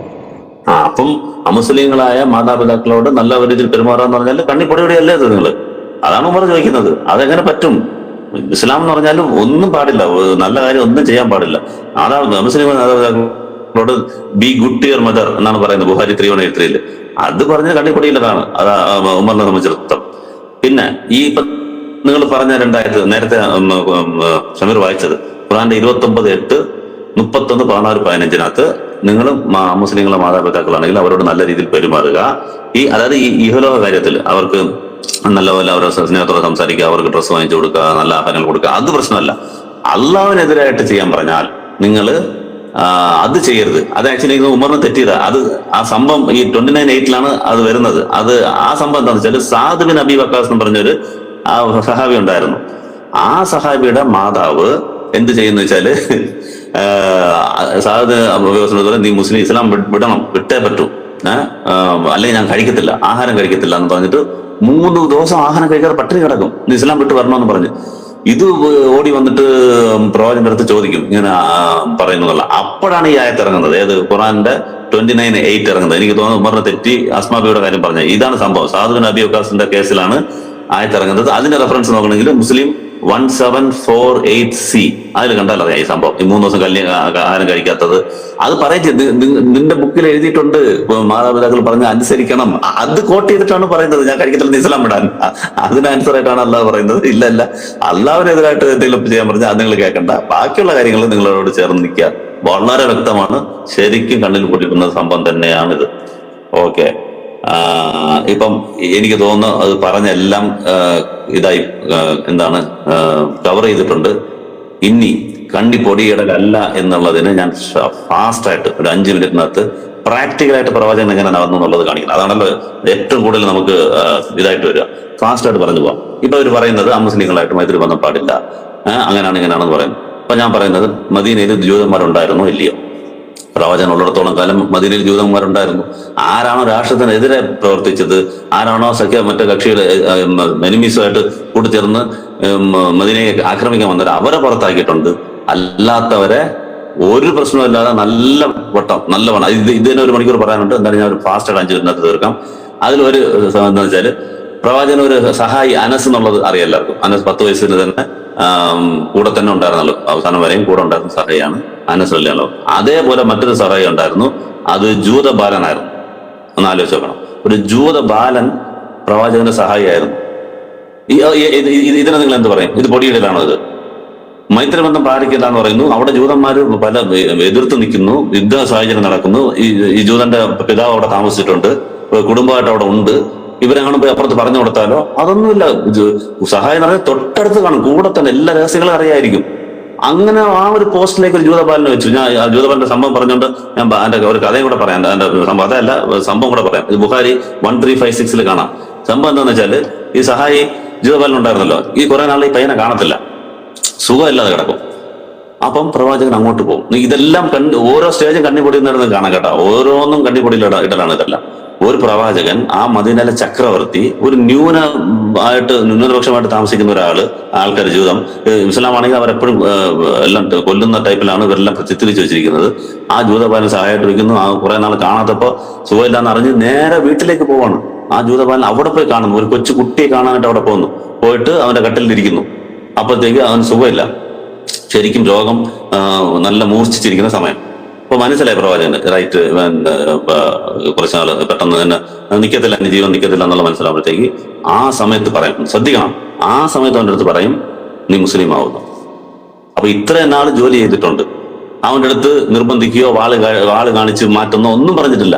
മരിക്കാൻ പോകുന്നു, ആ സമയത്ത് നീ മുസ്ലിം ആവുന്ന പറയുമ്പോഴത്തേക്ക് ആ കുട്ടി എന്ത് ചെയ്യുന്ന വെച്ചാൽ ഇങ്ങനെ തിരിഞ്ഞ് മുകളിലോട്ട് നോക്കും. എന്ന് വെച്ചാൽ ആ പിതാവിന്റെ അടുത്ത്, ആ ജൂതനായ പിതാവ് അവിടെ നിൽക്കുന്നുണ്ടാക്കി തൊട്ടടുത്ത്. എന്ത് ചെയ്യണം എന്നുള്ള രീതിയിൽ നോക്കുമ്പോഴത്തേക്ക് അപ്പൊ പറയും, ജൂത പിതാവ് പറയും അബുൽ കാസിം. അവരങ്ങനെ അബുൽ കാസിം എന്ന് വിളിച്ചിരുന്നു ജൂതന്മാര് പ്രവാചകന്. എന്ന് വെച്ചാൽ അബൂബക്കർ എന്നുള്ള ഒറിജിനൽ പേരുണ്ട് അബൂബക്കറിന്. പക്ഷെ ഒരു കുട്ടി ജനിച്ചു കഴിഞ്ഞാൽ ആ കുട്ടിയുടെ പേരിൽ അബു ചേർത്ത് വിളിക്കുന്ന ഒരു സമ്പ്രദായം അവിടെ ഉണ്ടായിരുന്നു. അപ്പൊ കാസിം എന്നൊരു കുട്ടിയുണ്ട്, ഇതിന് മനസ്സിലാക്കാം നമുക്ക്. അപ്പൊ അതിന്റെ പേരിലാണ് അബു കാസിം എന്ന് വിളിച്ചിരുന്നത്. ക്രിസ്ത്യൻകൾ ഇത് വിമർശിക്കുന്നുണ്ട് സെപ്പറേറ്റ് ആയിട്ട്, ഒരു അടിസ്ഥാനം ഇല്ലാതെ, ആ ഒരു കൾച്ചർ അറിയാത്തതുകൊണ്ടാണ്. അപ്പം ഒരു അബുൽ കാസിം പറയുന്നത് നീ കേൾക്കെന്ന് പറയുമ്പോഴത്തേക്ക് ആ കുട്ടി ലാ ഇലാഹ ഇല്ലല്ലാഹ് പറഞ്ഞ് മൗത്താവുകയാണ്. ആ സമയത്ത് പുറത്തിറങ്ങിയിട്ട് പ്രവാചകൻ പറയും, ഒരു ജീവൻ നരകത്തിൽ നിന്ന് രക്ഷപ്പെട്ടു. ഈ ഒരൊറ്റ സംഭവം മതി മൊത്ത പ്രശ്നവും ഈ ആഖിറത്തിന്റെ ആയിരുന്നു എന്നുള്ളത്. ലോകത്തുള്ള പ്രശ്നമല്ല, ഇവർ നരകത്തിൽ പോകാൻ പാടില്ല, ഒരുത്തം പോലും നരകത്തിൽ പോകാൻ പാടില്ല എന്നുള്ളത് മാത്രമായിരുന്നു പ്രവാചകന്റെ മൊത്ത ലക്ഷ്യം. ഇവർ കാണിക്കുന്ന രാഷ്ട്രത്തിനെതിരെ അതിന് മാത്രമാണ് നടപടി എടുത്തത്. ആ ജൂതബാലനെ അങ്ങോട്ട് പോയി കാണുന്നു, കുട്ടിയെ അവർ ഒരു സഹായിയായിട്ട് നിൽക്കുന്നു, സുഖമില്ലെങ്കിൽ അവിടെ പോയി ദുആ ചെയ്യുന്നു, മരിക്കാൻ നേരത്തെ മുസ്ലിം ആവെന്ന് പറഞ്ഞിട്ട് അവൻ തിരിച്ചു വന്നതോടെ വളരെ ആശ്വാസമായിട്ട് മനസ്സിൽ നിന്ന് രക്ഷപ്പെട്ടു, ഒരുത്തൻ രക്ഷപ്പെട്ടു എന്നുള്ള ആ രീതി അങ്ങനെ പറഞ്ഞുകൊണ്ടേ പുറത്ത് വന്നത് ഇത് കാണുന്നത് 1356. ഇത് ഈ ഒരു സിറ്റുവേഷൻ മാത്രമല്ല, പല സ്ഥലങ്ങളിലും ഈ നോൺ മുസ്ലിംസിനെ, അൺബിലീവേഴ്സിനെ കുറിച്ച് പ്രവാചകൻ ഒരുപാട് വ്യസനിച്ചിരുന്നു എന്നുള്ളത് കാണാം. അത് അള്ളാഹു തന്നെ പറയുന്നുണ്ട്, ഇങ്ങനെ വ്യസനിക്കേണ്ട ആവശ്യമില്ല, നീ വ്യസനിച്ച് താങ്കളുടെ ജീവൻ തന്നെ കളയുവോ. അതായത് ഈ നോൺ മുസ്ലിംസിനെ കുറിച്ച്, ഇപ്പൊ ടോപ്പിക് നോൺ മുസ്ലിം ആയതുകൊണ്ടാണ് ഞാൻ അത് പറയുന്നത്. നോൺ മുസ്ലിംസ് അവർ ദീനിലോട്ട് വരുന്നില്ല എന്ന് ഓർത്തിട്ട് നീ നിന്റെ സ്വന്തം ജീവനെ ഇല്ലാതാക്കുവോ എന്ന് ചോദിക്കുന്ന അതുപോലുള്ള സമാനമായ ആയത്തുകൾ മാത്രം വായിക്കണ്ട. ഖുർആൻ 26:3, അതുപോലെ ഖുർആന്റെ 18:6, 35:8, ഇവിടെയൊക്കെ അള്ളാഹു ഈ കാര്യങ്ങൾ പറയുന്നതാണ്. താങ്കളുടെ ജീവൻ കളയോ, ഇതിന് അവരെ ഓർത്ത് ജീവൻ കളയോ, അത് എന്റെ കയ്യിലുള്ളതാണ്. വേറൊരു ആയത്ത് പറയുന്നില്ല. ഞാൻ വിചാരിക്കുന്നവരാണ് ഇസ്ലാമിലോട്ട് വരിക, താങ്കളെ കൊണ്ടുവരാൻ പറ്റത്തില്ല. ആൾക്കാരിൽ മെസ്സേജ് എത്തിക്കുമെന്ന് മാത്രമേ ഉള്ളൂ താങ്കളുടെ ജോലി എന്ന് ഖുർആനിൽ എത്ര അടുത്ത് പറയുന്നുണ്ട്. അപ്പൊ ഒരിക്കലും ഒരു നിർബന്ധത്തിലൊന്നും ആരെയും കൊണ്ടുവരാൻ പറ്റത്തില്ല. അങ്ങനെയുള്ള ഇസ്ലാം നിർബന്ധിക്കാൻ പറയുമോ? ഞാൻ വിചാരിച്ചാലേ കൊണ്ടുവരാൻ പറ്റത്തുള്ളൂ. നിങ്ങൾക്ക് പ്രവാചകനായ ഡ്യൂട്ടി ഇല്ല, എടുത്തു പറയുക എന്നുള്ള ഡ്യൂട്ടി മാത്രമേ ഉള്ളൂ എന്ന് ഖുർആൻ പറയുമ്പോ എങ്ങനെ പോയി എന്തിനു പോയി കൊന്ന് ബാക്കിയുള്ളവരെ മതം മാറ്റി വാള് കാണിച്ച് മാറ്റേണ്ട ആവശ്യം എന്താ? യുദ്ധധർമ്മം സെപ്പറേറ്റ് ആണ്, അത് ഞാൻ സെപ്പറേറ്റ് ആയിട്ട് പറയും. അപ്പൊ ഈ ഒരു ഇത് കാണാൻ നിൽക്കും ജൂയിഷ്. അതുപോലെ ആ സമയത്ത് അവിടെ ഒരു ജൂതന്മാർ താമസിച്ചിരുന്നു. അവരുടെ ഡെഡ് ബോഡി എടുത്തുകൊണ്ട് പോകുമ്പോൾ എഴുന്നേറ്റ് നിൽക്കുമായിരുന്നു. അപ്പൊ സഹാബാക്കൾ പറയാം അതിനകത്ത് അതൊരു ജൂതന്റെ ആണെന്നുള്ളത്. അല്ലല്ല, അതിനകത്തും ഒരു മനുഷ്യന്റെ ആത്മാവല്ല. ഇന്ന് തമിഴ്നാട്ടിലൊക്കെ ഒരു താഴ്ന്ന ജാതിക്കാരന്റെ ഇത് വേറെ ഒരു ജാതിക്കാരന്റെ താഴ്ന്ന ഒരു ജാതിക്കാരന്റെ വേറെ ജാതിക്കാരന്റെ സ്ട്രീറ്റിൽ കൂടെ കൊണ്ടുപോകാൻ പറ്റത്തില്ല. അവിടെ ഭയങ്കര റയറ്റ് നടക്കും ഇന്നത്തെ കാലത്ത്. അത്ര ജാതി ഇത് നടക്കുന്ന സമയത്ത്, മതത്തിന്റെ പ്രശ്നം നടക്കുന്ന സമയത്ത് ഒരു മുസ്ലിം ചക്രവർത്തി പ്രവാചകൻ ഈസി ആയിട്ട് അവരുടെ മുമ്പിൽ കൂടെ കൊണ്ടുപോകാൻ പറ്റുന്നുണ്ട്. ഒന്നും പറയാം, എഴുന്നേറ്റ് നിന്ന് അതിന് സല്യൂട്ട് ചെയ്യുന്നു. പോലീസിൽ അവർ ആ സല്യൂട്ടൊക്കെ വന്നത് അതിൽ നിന്നാണ് വന്നത്. തൊപ്പി എടുത്ത് എഴുന്നേറ്റ് നിൽക്കുന്ന ഒരു ഡെഡ് ബോഡിയെ ഇത് ചെയ്യണമെന്നുള്ളത്. ജീവിച്ചിരിക്കുമ്പോൾ എഴുന്നേക്കാൻ പാടില്ല എന്ന് പ്രവാചകൻ പറഞ്ഞു. ഒരു മനുഷ്യൻ ഞാൻ വന്നാൽ പോലും, പ്രവാചകൻ പറഞ്ഞു, ഞാൻ വന്നാൽ പോലും നിങ്ങൾ എനിക്ക് വേണ്ടി എഴുന്നേറ്റ് നിൽക്കരുത്. അഹങ്കാരം വരും. മരിച്ചവൻ എഴുന്നേറ്റ് അവൻ അഹങ്കാരം വരത്തില്ല. അവ മനുഷ്യന്റെ ആത്മാവെന്നുള്ളത്. അപ്പൊ എന്ത് വ്യക്തമാണെന്ന് നോക്കുക. അതുപോലെ ആ സംഭവം നമുക്ക് ഡെഡ് ബോഡി സല്യൂട്ട് ചെയ്യുന്നത് ബുഹാരിയിൽ 1312 1313. അതുപോലെ ഒരു പടയെങ്കിൽ എല്ലാവർക്കും അറിയാം. ആ രാഷ്ട്രത്തിന്റെ ഒരു ഭരണാധികാരി പോയിട്ട് അവിടെയുള്ള ഒരു മൈനോറിറ്റി ആ ജൂവിന്റെ വീട്ടില് പടയെങ്കിൽ പണം വെച്ച് പണയമല്ല ആക്ച്വലി അത് വിലയാധാരമാണ്. അതായത് ഇത് പടയെങ്കിൽ വെച്ചോ, എനിക്ക് പൈസ കിട്ടുമ്പോൾ ഞാൻ ഇത് എടുത്തോളാം എന്നുള്ള രീതിയിൽ. ചിലർ പണയം പലിശയ്ക്ക് വാങ്ങിച്ചോന്നൊക്കെ അത് ക്ലബ് ഹൗസിൽ കുറെ ബഹളം ഉണ്ടാക്കി. അങ്ങനെയല്ല, അത് വിലയാധാരം എന്നുള്ള അറബ് വേർഡ് തന്നെ. ഇതുകൊണ്ട് പൈസ ഇല്ല എൻ്റെ ഇത് വെച്ചോ, പൈസ കിട്ടുമ്പോൾ ഞാൻ എടുത്തോളാം എന്നുള്ള രീതിയിൽ. ഒരു കുറച്ച് ഗോതമ്പ് വാങ്ങിക്കാനായിട്ട് ഒരു ന്യൂനപക്ഷമായ ഒരു വീട്ടിൽ കൊണ്ട് വെക്കണമെങ്കിൽ ഒരു ഭരണാധികാരി കടം മേടിക്കുന്ന സ്റ്റേജിലും അവിടെയുള്ള ന്യൂനപക്ഷമായ ഒരു പ്രജ കടം കൊടുക്കുന്ന സ്റ്റേജിലും ലോകത്ത് എവിടെയെങ്കിലും കാണുമോ? എന്നിട്ട് അവർ പറയുന്നത് കണ്ണി പൊടി ഇടാൻ ആയിട്ടൊക്കെ. അവരെല്ലാം മൈത്രി ബന്ധമല്ലേ പ്രവചനം അവരായിട്ട് ചെയ്തത്. ഈ സംഭവം നിങ്ങൾക്ക് ഇവിടെ കാണുന്ന വെച്ചാല് ജൂതന്റെ പടയെങ്കി വെച്ചത് ബുഹാരി 2916. അതുപോലെ പിന്നെ ഒരു ജൂത സ്ത്രീയുടെ വീട്ടിൽ പോയിട്ട് വിരുന്നിന് പോകുമ്പോഴാണ് വിഷം തിളങ്ങുന്നത്. അപ്പം എങ്ങനെ ജൂത സ്ത്രീയുടെ പോയി ആഹാരം കഴിക്കാൻ പോയി? മൈത്രി ബന്ധം പാടില്ല എന്ന് പറഞ്ഞാല് ജൂതന്റെ വീട്ടിൽ പോയി കഴിക്കാൻ പോവുക. ഒറ്റ നിൽക്കരുത്, എല്ലാം ഓടിപ്പോ എന്റെ അടുത്ത് വരരുന്നല്ലേ പറഞ്ഞിട്ട് അവർ വിളിക്കുന്നു, അവിടെ പോയി കഴിക്കുന്നു, അവര് വിഷം പുരട്ടുന്നു, എന്നിട്ട് പോലും അവരെ കൊല്ലുന്നില്ല. മൈത്രി ബന്ധം നോക്ക് എത്രത്തോളം കണ്ണിപ്പൊടി ഇടുക എന്നുള്ളത്. തന്റെ ജീവനെ ടാർഗറ്റ് ചെയ്ത് ഇത് വേറെ എവിടെയെങ്കിലും നടക്കുമത് വിട്ടേക്കാൻ പറഞ്ഞു. സ്വന്തം പ്രശ്നത്തിന് അത് ഓർത്താള. സ്വന്തം പ്രശ്നത്തിന് ഒരിക്കലും പ്രവാചകൻ ആരെയും പകരം പറ്റിട്ടില്ല. ദീൻ വന്നാൽ മാത്രമാണ്, അള്ളാഹുവിനെതിരെ അല്ല അള്ളാഹുവിന്റെ റൂളിനെതിരെ വരുമ്പോൾ മാത്രമാണ് പ്രവാചകൻ പ്രതികരിച്ചിട്ടുള്ളത്. സ്വന്തത്തിന് എന്ത് ചെയ്താലും ചെയ്തിട്ടില്ല. ഞാൻ മറ്റൊരു ഇതും കൂടെ പറയാം. അസ്സാം വലൈക്കും എന്ന് പറഞ്ഞ കേസ് നമുക്കെല്ലാം അറിയാം. പ്രവാചകനത്ത് വന്നവർ അസ്സലാം വലൈക്കും എന്ന് പറയുന്ന പോലെ അസ്സാം വലൈക്കും എന്ന് പറയും. അസ്സാം വലൈക്കും എന്ന് പറഞ്ഞാൽ നിന്റെ പേരിൽ നാശമുണ്ടാവട്ടെ എന്നാണ്. എന്ത് ധൈര്യമാണ് നേരെ വന്ന് ഭരണാധികാരി നിങ്ങൾ പറയുന്ന കണക്ക് ദൂതന്മാരെ കണ്ടെടുത്ത് വെട്ടി കൊല്ലുന്നവരും അയലത്ത് താമസിക്കുന്നവരും നിന്റെ പുറത്ത് രൂക്ഷത കാണട്ടെ എന്ന് പറഞ്ഞാൽ ഈ തൊട്ടടുത്ത് അയലത്ത് താമസിക്കുന്ന ജൂതന്മാരെ വന്ന് ഇങ്ങനെ പറയുമോ നിന്റെ നാശം ഉണ്ടാവട്ടെ എന്ന് ക്ലിയർ ആയിട്ട് കേൾക്കുന്നുണ്ട്. അപ്പോഴത്തേക്ക് ആയിഷബി കൂടെ നിന്ന് ആയിഷബിക്ക് ദേഷ്യം വന്നിട്ട് തിരിച്ചു അതേ പറയാം അസ്സാം വലൈക്കും എന്ന് പറയും. ഒരു ചക്രവർത്തിയുടെ ഭാര്യ അവിടെ മുമ്പിൽ വെച്ച് ജൂതന്മാർ ഇങ്ങനെ പറയാൻ പറ്റുന്നു. വേറെ ഏത് രാജ്യങ്ങളുടെ തല അപ്പഴേ കാണത്തില്ലായിരുന്നു. പക്ഷെ ആയിഷബി ഇത്ര പറഞ്ഞുള്ളൂ, നിങ്ങൾക്കും നാശം ഉണ്ടാവട്ടെ. അത് വിലക്കാണ് പ്രവാചകൻ. പറയില്ല ആയിഷ അങ്ങനെ പറയരുത്. അപ്പൊ ആയിഷബി പറയും ഇല്ല കണ്ടില്ല, അവർ പറഞ്ഞത് കേട്ടില്ലേ. അതൊക്കെ ശരി തന്നെയാണ്. നമ്മള് ബി ലീനിയന്റ്, അവിടാണ് അത് യൂസ് ചെയ്യുന്ന വാക്ക്. നമ്മൾ അങ്ങനെ സ്ട്രോങ് ആയിട്ട് ഹാർഷായിട്ട് പെരുമാറാൻ വന്ന ആൾക്കാരല്ല. ലീനിയന്റ് ആയിരിക്കണം. മാക്സിമം വാലിക്കും മാത്രം പറയാം, അത്രേ ഉള്ളൂ. നാശം എന്ന് വാക്ക് നിന്റെ വായിക്കുന്നത് നിങ്ങൾക്ക് അതുപോലെ എന്ന് പറഞ്ഞാൽ പറഞ്ഞോ. പക്ഷെ നാശം ഉണ്ടാവട്ടെ എന്ന് പറയുന്നത് നമ്മൾ ആൾക്കാരോട് ലീനിയന്റ് ആയിരിക്കണം. ഇതെവിടാണ്? ബുഹാരി 6030. ഇങ്ങനെ ഒരുപാട് കാണാം. ഇപ്പം ഒരു ജൂതന്റെ തൊട്ടടുത്ത അയലത്തുകാരൻ ജൂ ആയിരിക്കുന്ന സ്ഥലത്ത് അവന് ആഹാരം കൊടുത്തോ, കറക്റ്റ് അവൻ ഇത് ശ്രദ്ധിക്കുന്നുണ്ടോ എന്നുള്ള രീതിയിൽ ചോദിക്കുന്ന ആ സംഭവങ്ങളൊക്കെ തിർമിതി 1943 കാണാം. അതുപോലെ ജൂതനും മുസ്ലിം തമ്മിൽ വഴക്കിട്ടിട്ട് വരും പ്രവാചകന്റെ അടുത്ത്. ഒരു കേസിൽ മൂസ നബിയാണ് വരുന്നെന്ന് ഒരു ജൂതൻ പറയും, അല്ല പ്രവാചകനാണ് വരുന്നെന്ന് മുസ്ലിം പറയും. ഈ മുസ്ലിം ജൂതനെ അടിക്കും. അപ്പൊ ജൂതൻ നേരെ വലിച്ചോണ്ട് വരും പ്രവാചകന്റെ അടുത്ത്. എന്ത് വിശ്വാസം ഉണ്ടെങ്കിലും പ്രവാചകന്റെ അടുത്ത് വരും. കറക്റ്റായിട്ട് സംസാരിക്കും, നീതി തരും എന്നുള്ളതുകൊണ്ടല്ലേ പ്രവാചകന്റെ അടുത്ത് വരുന്നത്. അപ്പോഴാണ് പറയുന്നത് ഇല്ല ആരെയും പൊക്കി പറയരുത്, ഞാൻ ആരെങ്കിലും ഉയർന്നവനല്ല, ഞാൻ മഹേശ്വരയിൽ എല്ലാവരും ബോധം കെട്ട് വരുമ്പോൾ ഞാനായിരിക്കും ആദ്യം എഴുന്നേക്കുന്നത്. ഞാൻ എഴുന്നേക്കുമ്പോൾ മൂസാ നബി അള്ളാഹുവിന്റെ അർഷിന്റെ ആ തൂണിൽ പിടിച്ചോണ്ട് നിൽക്കുന്നത് ഞാൻ കാണും. അതുകൊണ്ട് ഒരിക്കലും എന്നെ കാട്ടി സുപ്പീരിയർ ആയിട്ട് സുപ്പീരിയർ ആയിട്ട് എന്നെ സംസാരിക്കരുത്. ഇത് ബുഹാരി 2411. വേറൊരു സംഭവത്തിൽ ജൂവും മുസ്ലിം തമ്മിൽ ഒരു ലാൻഡിന്റെ കേസിൽ ഡിസ്പ്യൂട്ട് വരും. പക്ഷെ മുസ്ലിമിന്റെ കയ്യിൽ പ്രൂഫ് ഇല്ല. അപ്പൊ എന്ത് ചെയ്യും? പ്രൂഫ് ജൂതന്റെ കയ്യിൽ എന്തുകൊണ്ട്? അപ്പൊ ജൂതന് ഇതായിട്ട് വേർഡിക്റ്റ് കൊടുക്കും. എന്നിട്ട് പറയും ഞാൻ നിങ്ങളുടെ വാദം നോക്കിയിട്ടേ വെർഡിക്റ്റ് തരാൻ പറ്റത്തുള്ളൂ. പക്ഷെ എന്നെ പറ്റിച്ചിട്ടാണ് വാങ്ങിക്കുന്നുണ്ടെങ്കിൽ നരകത്തിന്റെ പീസ് മാത്രമാണ് കൊണ്ടുപോകുക. ഞാൻ മനസ്സ് നോക്കാൻ അയക്കപ്പെട്ട ആളല്ല, കീറി മുറിച്ച് ആരാണ് സത്യം. നിങ്ങളുടെ വാദം ഒരു ജഡ്ജി അങ്ങനെ നോക്കുക, ആ വാദം നോക്കിയേ ഞാൻ ചെയ്യത്തുള്ളൂ, പ്രൂഫ് നോക്കി എനിക്ക് ജഡ്ജ് ചെയ്യാൻ പറ്റത്തുള്ളൂ എന്ന് പറഞ്ഞിട്ട് അത് യൂതന്റെ സൈഡിൽ ജഡ്ജ് ചെയ്യുന്ന കാണാതെ. അത് ബുഹാരി 2416 ഇങ്ങനെ ഒരുപാട് പറഞ്ഞുകൊണ്ട് പോവാം. ഇതെല്ലാം കണ്ണി വെളിപ്പെടുത്തി ഇടുന്നതാണോ അതോ സത്യത്തിൽ ജീവിച്ച് കാണിച്ചതാണോ എന്നാണ് നോക്കാൻ. ഞാൻ ഒരുപാട് നീട്ടുന്നത് ഞാൻ നിർത്തുന്നുണ്ട്. സ്വാമി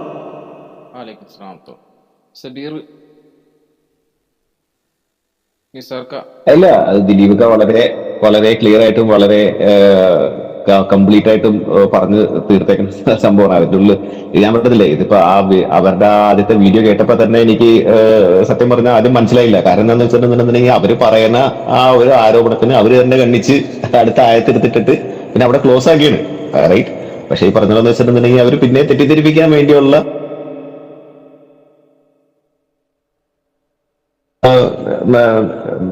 നടപടി എന്താന്ന് വെച്ചിട്ടുണ്ടെങ്കിൽ ബാക്കിയുള്ളവരെ കണ്ണി പൊടിയിടുക എന്നുള്ളതാണ്.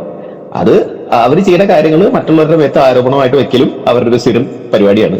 അതാണ് ഇതിന്റെ ഉള്ളിൽ വളരെ ചുരുക്കമായിട്ട് മനസ്സിലാക്കാൻ പറ്റിയ കാര്യമുള്ളതുള്ളൂ. ബാക്കിയുള്ളതൊക്കെ ദിലീപ് വളരെ വ്യക്തമായിട്ട് വളരെ തെളിവോടുകൂടി ചരിത്രപരമായിട്ടുള്ള എല്ലാ സംഭവങ്ങളും വെച്ചിട്ട് പറഞ്ഞേക്കുന്നതാണ്. അത് പ്രത്യേകിച്ച് മദീനയിൽ ആ ഒരു കാലഘട്ടത്തിൽ ജൂതന്മാർ അവിടെ ജീവിച്ചു പോകുന്നു എന്ന് പറയുന്നത് തന്നെ ഇതിന്റെ തെളിവാണ്, അല്ലെ? അങ്ങനെ ഒരു സാഹചര്യം ഉണ്ട്. അവരെ സുഹൃത്തുക്കളാക്കി എടുക്കരുത് എന്നുണ്ടെങ്കിൽ അവരായിട്ട് യാതൊരു രീതിയിലുള്ള ബന്ധവും പുലർത്താൻ പറ്റില്ലെന്നുണ്ടെങ്കിൽ അവരെ സമൂഹത്തിൽ എങ്ങനെ ജീവിക്കും?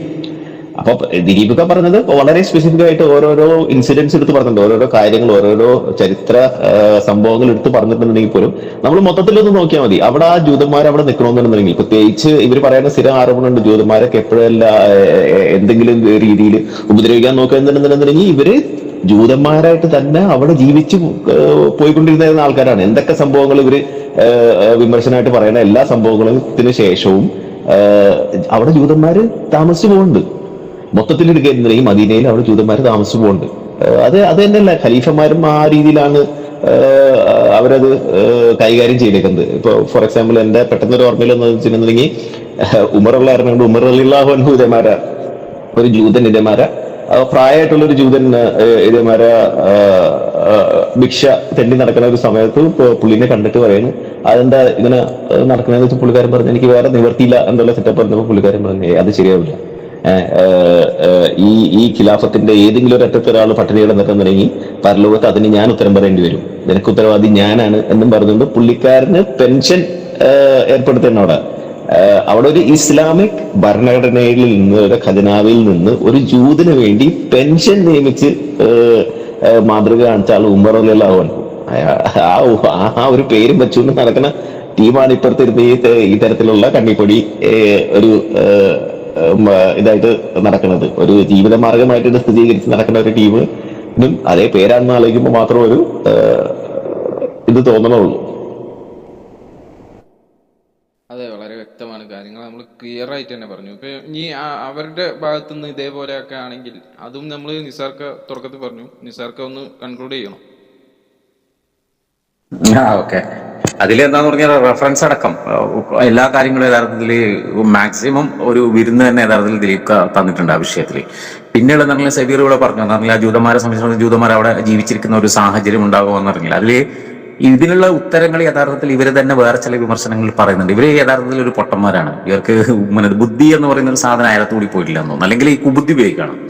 അതെന്താന്ന് പറഞ്ഞാല് ഒന്ന് ഇവർ പറയുന്നതെന്ന് പറഞ്ഞാൽ ഇവരെന്തിനാണ് ഈ പറയുന്നത്, അതായത് അന്യമതസ്ഥരോട് ജൂതന്മാരോട് അവിടെയുള്ള അന്യമതസ്ഥരോട് മക്ക മുശ്രിക്കുകളോട് ജൂതന്മാരോട് ക്രിസ്ത്യാനികളോടൊക്കെ മുസ്ലിങ്ങൾ എന്തിനാണ് ശത്രുത വെച്ച് പുലർത്തുന്നത്, അതേപോലെ അവരെ കണ്ടാ കൊന്നുകളയും കാഫിറിനെ കണ്ടാ കൊന്നുകളയണം എന്നുള്ളതൊക്കെ സ്ഥാപിക്കാൻ വേണ്ടിയിട്ടാണ്. അപ്പൊ അതിന്റെ ഏറ്റവും ഒരു വലിയ വിഷയം ഇത് പറയുന്ന ഇവര് തന്നെ പറയുന്നതെന്നറിയോ, അതായത് നബി സല്ലല്ലാഹു അലൈഹി വസല്ലമയുടെ കാലഘട്ടത്തിലും അബൂബക്കർ സിദ്ദീഖ് റളിയല്ലാഹുവിന്റെ കാലഘട്ടത്തിലും അതേപോലെ ഖലീഫമാരുടെ കാലഘട്ടത്തിലും ഒക്കെ അന്യമതസ്ഥർക്ക് ജിസ്യ ഏർപ്പെടുത്തിയിരുന്നു. ഇത് രണ്ടും തമ്മിൽ ചേരൂലല്ലോ. അതായത് അവരെ ആ സമൂഹത്തിൽ ജീവിക്കാൻ ഈ കണ്ടെടുത്ത് വെച്ച് കൊല്ലണം എന്നും പറയുന്നു, അതേപോലെ എന്താന്ന് പറഞ്ഞാൽ അവർക്ക് ജിസ്യ ഏർപ്പെടുത്തുകയും ചെയ്തിട്ടുണ്ട്. അപ്പൊ ജിസ്യ ഏർപ്പെടുത്തണമെങ്കിൽ അവരവിടെ ജീവിച്ചിരിക്കണം. അത് തന്നെ കോൺട്രഡിക്ഷൻ. ഈ ഒന്നുകിൽ ഈ വാദം പറയുന്നെങ്കിൽ ആ വാദം ഇവർ പറയരുത്. ഇത് രണ്ടും. പിന്നെ വേറൊരു രസകരമായ ഒരു വാദം പറയുന്നത് എന്താണെന്ന് പറഞ്ഞാൽ, ഇപ്പൊ ഇവരോട് ശത്രുത വളർത്തണം എന്ന് പറഞ്ഞിരിക്കുന്ന ഇവർ തന്നെ പറയുന്നു, നബി സല്ലല്ലാഹു അലൈഹി വസല്ലമയുടെ പേരിൽ പലിശ ആരോപിക്കാൻ, നേരത്തെ ദിലീപ് പറഞ്ഞ പോലെ വിലയാധാരം എന്ന് പറയുന്ന സംഭവത്തിന് പകരം അത് പലിശക്ക് ഈ പറഞ്ഞിരിക്കുന്ന പോലെ മുഹമ്മദ് നബി സല്ലല്ലാഹു അലൈഹി വസല്ലം, ഈ മുഹമ്മദ് നബി ഇതേപോലെ പലിശക്ക് വേണ്ടിയിട്ട് അവിടെ പലിശക്ക് പണം എടുക്കുകയും അതിനു വേണ്ടിയിട്ട് ഈ പണയമായിട്ട് പടയെങ്കിലും വാളും അവിടെ കൊടുത്തു എന്നും അത് പലിശക്ക് വേണ്ടിയിട്ടാണെന്ന് പറയുന്നത്. അത് അയൽവാസിയായ ജൂതന് കൊടുത്തു എന്നാണ് അവർ പറയുന്നത്. അപ്പൊ അയൽവാസിയായ ജൂതനങ്ങൾ അവിടെ നിലനിൽക്കും. അപ്പൊ ഇവർ പറയുന്ന വാദങ്ങളെ ഇവരുടെ തന്നെ മറ്റുള്ള കൗണ്ടറുകൾ കൊണ്ട് യഥാർത്ഥത്തിൽ ഇവർ തകർത്ത് കളയുന്നുണ്ട്. ഇതിൽ വേറൊരു രസകരമായ ഒരു വിഷയം എനിക്ക് പറയാനുള്ളതെന്ന് പറഞ്ഞാൽ, ഇവർ പറയുന്നത് എന്താന്ന് പറഞ്ഞാൽ, അതായത് അവരോട് എന്താന്ന് പറഞ്ഞാൽ അവരോട് നിങ്ങൾ മിത്രത്വം പാടില്ല, അല്ലെങ്കിൽ അവരെ നിങ്ങൾ മിത്രങ്ങളാക്കരുത്, മിത്രങ്ങളാക്കരുത് എന്ന് ഇസ്ലാം പറയുന്നുള്ളതാണ്. എന്നാൽ ഇവരുടെ ആശയം നിങ്ങൾക്ക് അറിയോ എന്താന്ന്? ഇവരുടെ ആശയം നിങ്ങൾ നോക്ക്. ഇവർക്ക് ആർക്കെങ്കിലും ഇവർക്ക് യാതൊരു തരത്തിലുള്ള ദ്രോഹവും ചെയ്യാത്തതാണല്ലോ മുസ്ലിങ്ങളുടെ ദാവാ പ്രവർത്തകർ. ഇപ്പൊ എം അക്ബറിനോട് ഈ പറഞ്ഞിരിക്കുന്ന ജബ്ബാർ ഏറ്റവും ഉറ്റമിത്രമാവും. എവിടെ കണ്ടു കഴിഞ്ഞാൽ കീരിമാബിനെ പോലെ എന്തൊക്കെ പറയാൻ പറ്റും, എന്തൊക്കെ മോശത്തരങ്ങൾ ഈ ഉമർ ആയിക്കോട്ടെ, ലിയാഖത്തലി ആയിക്കോട്ടെ, ആരിഫ് ഹുസൈൻ ആയിക്കോട്ടെ, എം അക്ബറിനോട്, അല്ലെങ്കിൽ ഏതെങ്കിലും ഇസ്ലാമിക പണ്ഡിതന്മാരോട്, ഇവരോട് ചർച്ചകൾക്ക് വരുന്നവരോട് ഇല്ല. ഇവര് മിത്രത്വം ഇല്ല എന്ന് മാത്രമല്ല, ഇവര് ശത്രുത വളരെ കൃത്യമായിട്ട് പുലർത്തുന്നവരാണ്. അതാണ് ഇതിന്റെ കോൺട്രഡിക്ഷൻ. ഇവര് നമ്മളെ പറയുന്നത് എന്താണ്, നിങ്ങൾ എന്താന്ന് പറഞ്ഞാൽ അവരോട് മിത്രത്വം നമ്മൾ, അതല്ലെങ്കിൽ അവരോട് നമ്മൾ കൂട്ടുകാരൻ എന്നുള്ള അർത്ഥത്തിൽ അവരെ നമ്മൾ കൊണ്ടുനടക്കാൻ പാടില്ല എന്ന് പറയുന്ന വാദം നമുക്കുണ്ടെങ്കിൽ, ഇവർക്ക് അതിനുമപ്പുറത്ത് യഥാർത്ഥത്തിൽ ശത്രുത കൊണ്ടു നടക്കുന്ന ആൾക്കാരാണ്. ആ ശത്രുത കൊണ്ടു നടക്കുന്ന ഇവരാണ് യഥാർത്ഥത്തിൽ. ഇത് നമ്മൾ പറയാറില്ല, രണ്ട് കാലിലും മന്ത് വെച്ചവൻ നേരാമണ്ണം നടക്കുന്നവനെ നോക്കിയിട്ട് മന്താന്ന് വിളിക്കുന്നു എന്ന് പറയുന്ന ഏർപ്പാടില്ലേ, ഈ പരിപാടിയാണ് യഥാർത്ഥത്തിൽ ഇവർ ചെയ്തുകൊണ്ടിരിക്കുന്നത്. ഇവരുടെ തലച്ചോറിന്റെ ഇവരുടെ ഫ്രണ്ടൽ കോർട്ടക്സിന് കുറച്ച് കംപ്ലൈന്റ് ഉണ്ട്. ഫ്രണ്ടൽ കോർട്ടക്സ് എന്ന് പറയുമ്പോൾ നുണ പറയാനുള്ള സ്ഥലം. അപ്പോൾ അതിന് ചെറിയൊരു പ്രോബ്ലം ഉണ്ട്. അത് നന്നാക്കണമെങ്കിൽ ഇവർക്ക് ശരിക്കും സൈക്കാട്രിക് ട്രീറ്റ്മെന്റ് ആണ് ഇവർക്ക് യഥാർത്ഥത്തിൽ ആവശ്യമുള്ളത്. കള്ളത്തരത്തിന്റെ അങ്ങേയറ്റമാണ് യഥാർത്ഥത്തിൽ ഇവർ മുന്നോട്ട് വെക്കുന്നത്. ഓക്കെ, അസ്സലാമു അലൈക്കും. അപ്പം നമ്മൾ ചർച്ചയിൽ 4 പേരും കൃത്യമായിട്ട് ഈ കാര്യങ്ങൾ നമ്മൾ കൃത്യമായിട്ട് പറഞ്ഞിട്ടുണ്ട്. അതായത് അമുസ്ലിങ്ങളെ മിത്രങ്ങളാക്കരുത്, എന്താണ് അതിന്റെ കോണ്ടെക്സും, അതേപോലെ അതുമായിട്ട് ബന്ധപ്പെട്ട ഒരുപാട് ഹദീസും ആയത്തുകളും ഇവരെ കൊണ്ടുവരാത്ത ആയത്തുകളും നമ്മൾ ഇവിടെ കൊണ്ടുവന്നിട്ടുണ്ട്. അപ്പം ഇതുപോലുള്ള ഒരുപാട് കാര്യങ്ങൾ നമുക്ക് ഇൻഷാ അല്ലാഹ് മറുപടി പറയാനുണ്ട്. ഇതുപോലെ കളവുകളും കോട്ടിമാറ്റലൊക്കെ ആരാണ് ഇവിടെ നടത്തിക്കൊണ്ടിരിക്കുന്നത് എന്ന് കൃത്യമായിട്ട് നമ്മൾ ഈ ആളുകൾക്ക് മുന്നിൽ തന്നെ തുറന്നു കാണിക്കാൻ വേണ്ടി തന്നെയാണ് നമ്മൾ ഈ ഇതുപോലുള്ള ചാനലുകളും ഒക്കെ നമ്മൾ തുടങ്ങുന്നത്. ഇൻഷാ അല്ലാഹ് ആ വിഷയമൊക്കെയുമായിട്ട് നമുക്ക് എന്തായാലും ഓരോരോ വിഷയങ്ങൾ, നമ്മൾ എല്ലാ വിഷയങ്ങളും നമ്മൾ ഇൻഷാ അല്ലാഹ് തൊടുന്നതാണ്. ഇതുപോലെ തന്നെ വീഡിയോയിൽ വന്നിട്ട് ഇപ്പം ഇൻഷാ അല്ലാഹ് നമുക്ക് ഒരു ചെറിയ സാങ്കേതികമായ പ്രശ്നങ്ങൾ കൊണ്ടാണ് മറ്റുള്ളവരെ സ്ക്രീനിലേക്ക് കൊണ്ടുവരാൻ കഴിയാത്തത്. അത് ഇൻഷാ അല്ലാഹ് നമ്മൾ എത്രയും പെട്ടെന്ന് അത് പരിഹരിച്ച് എല്ലാവരും സ്ക്രീനിൽ ഉൾക്കൊള്ളിച്ച് തന്നെ കാണുന്ന രീതിയിലാക്കിയിട്ട് ഇൻഷാ അല്ലാഹ് നമ്മൾ ചെയ്യുന്നതാണ്. അപ്പോൾ നമ്മൾ ഈ വിഷയങ്ങൾ കൈകാര്യം ചെയ്യുന്നതോടൊപ്പം തന്നെ ആരാണ് ഇവിടെ കളവ് പറഞ്ഞുകൊണ്ടിരിക്കുന്നത് എന്ന് നമുക്ക് കൃത്യമായിട്ട് മനസ്സിലാവും. കാരണം ഇതുകൂടി ഒന്ന് കേൾക്കാമെന്ന് കരുതുന്നു. വിമർശനങ്ങൾക്ക് മറുപടിയല്ല, നിങ്ങൾ ചെയ്യുന്നത് ശുദ്ധമായ കളവ് പറയാണ്. വിമർശകരെ കുറിച്ചും വിമർശനത്തെക്കുറിച്ചും ഖുർആനിനെ കുറിച്ചും ശുദ്ധമായ തട്ടിപ്പ്, കളവ്, സ്വയംകൃതി, വ്യാഖ്യാനം എന്ന പേരിലും പരിഭാഷ എന്ന പേരിലും സ്വയംകൃതി നടത്തുക. ഖുർആനിലെ വചനങ്ങളെ അങ്ങോട്ടും ഇങ്ങോട്ടും അടർത്തി മാറ്റി സ്ഥലം മാറ്റി അർത്ഥമൊപ്പിക്കുക. ആരുടെ പണിയാണ്? അബ്ദുൽ അബ്ബാസിനെ. ഇതൊക്കെ വിശ്വാസികൾ ചിന്തിക്കണം എന്നാണ് ഞാൻ വിശ്വാസികളോട് പറയും. ഹൃദയം കൊണ്ട് ചിന്തിച്ചിട്ട് ഉത്തരം കിട്ടൂല എന്ന് ഇത്തരണത്തിൽ നിങ്ങൾ ഓർമ്മിപ്പിക്കുകയും ചെയ്യും. അതുകൊണ്ട് ഇതൊരു സാമ്പിളാണ്. ഞാൻ പറയുന്നത് 55-60 നിങ്ങളത് പിടിക്കാൻ തുടങ്ങിയ ലക്ഷക്കണക്കിനുണ്ട് നമ്മൾ പറഞ്ഞിട്ടുണ്ട്. നമുക്ക് സമയമില്ലായിട്ടാണ് നമ്മൾ ഡെയിലി ഇരിക്കാത്തത്. നിങ്ങളുടെ ഓരോ വീഡിയോ ഒക്കെ കണ്ടിട്ട് നമ്മൾ റിയാക്ട് ചെയ്യാൻ നിന്ന് കഴിഞ്ഞാൽ നമുക്ക് വേറെ പണിക്ക് പോകാൻ കഴിയൂല. അപ്പൊ നമ്മളെ സംബന്ധിച്ചിടത്തോളം നിങ്ങൾ ശത്രുക്കളോ ഒന്നുമല്ല. നിങ്ങൾ അറിവില്ലാത്ത ഒരു ജനവിഭാഗമായിട്ട് മാത്രമാണ് നമ്മൾ നിങ്ങളെ കാണുന്നത്. അപ്പൊ കളവുകളൊക്കെ പറയുന്നത് ആരാണെന്നും കൂട്ടി മാറ്റുന്ന ആരാണെന്നൊക്കെ ഈ വീഡിയോ കാണുന്ന ആളുകൾക്ക് മനസ്സിലാക്കാൻ കഴിയും. കാരണം ബുദ്ധിയില്ലാത്ത ആളുകളൊന്നും അല്ലല്ലോ ഇപ്പോൾ ഉള്ളത്.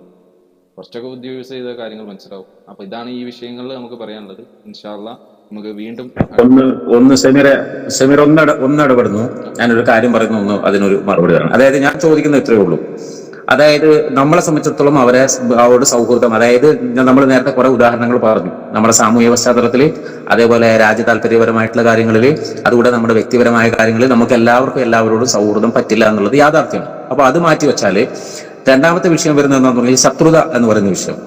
യഥാർത്ഥത്തിൽ നമ്മൾക്ക് അവരോട് ശത്രുതയില്ല, എന്നാൽ അവർക്ക് വളരെ കൃത്യമായിട്ട് നമ്മളോട് ശത്രുതയുണ്ട് എന്നുള്ളത് വളരെ കൃത്യമല്ലേ? അവർക്ക് ശത്രുത. അപ്പൊ അവര് സൗഹൃദമില്ല എന്ന് മാത്രമല്ല, ശത്രുത യഥാർത്ഥത്തിൽ വെച്ചു പുലർത്തുന്നവര്. അതുകൊണ്ടാണ് ഞാൻ പറഞ്ഞത്, ഇവര് രണ്ട് കാലിലും മന്തുള്ളവരാണ്, ഇവരുടെ തലച്ചോറിൽ മുഴുവൻ പ്രശ്നമാണ്. യഥാർത്ഥത്തിൽ ഇവരാണ് ഈ നാട്ടിലെ യഥാർത്ഥത്തിലുള്ള കുഴപ്പക്കാർ എന്ന് പറയുന്നത്.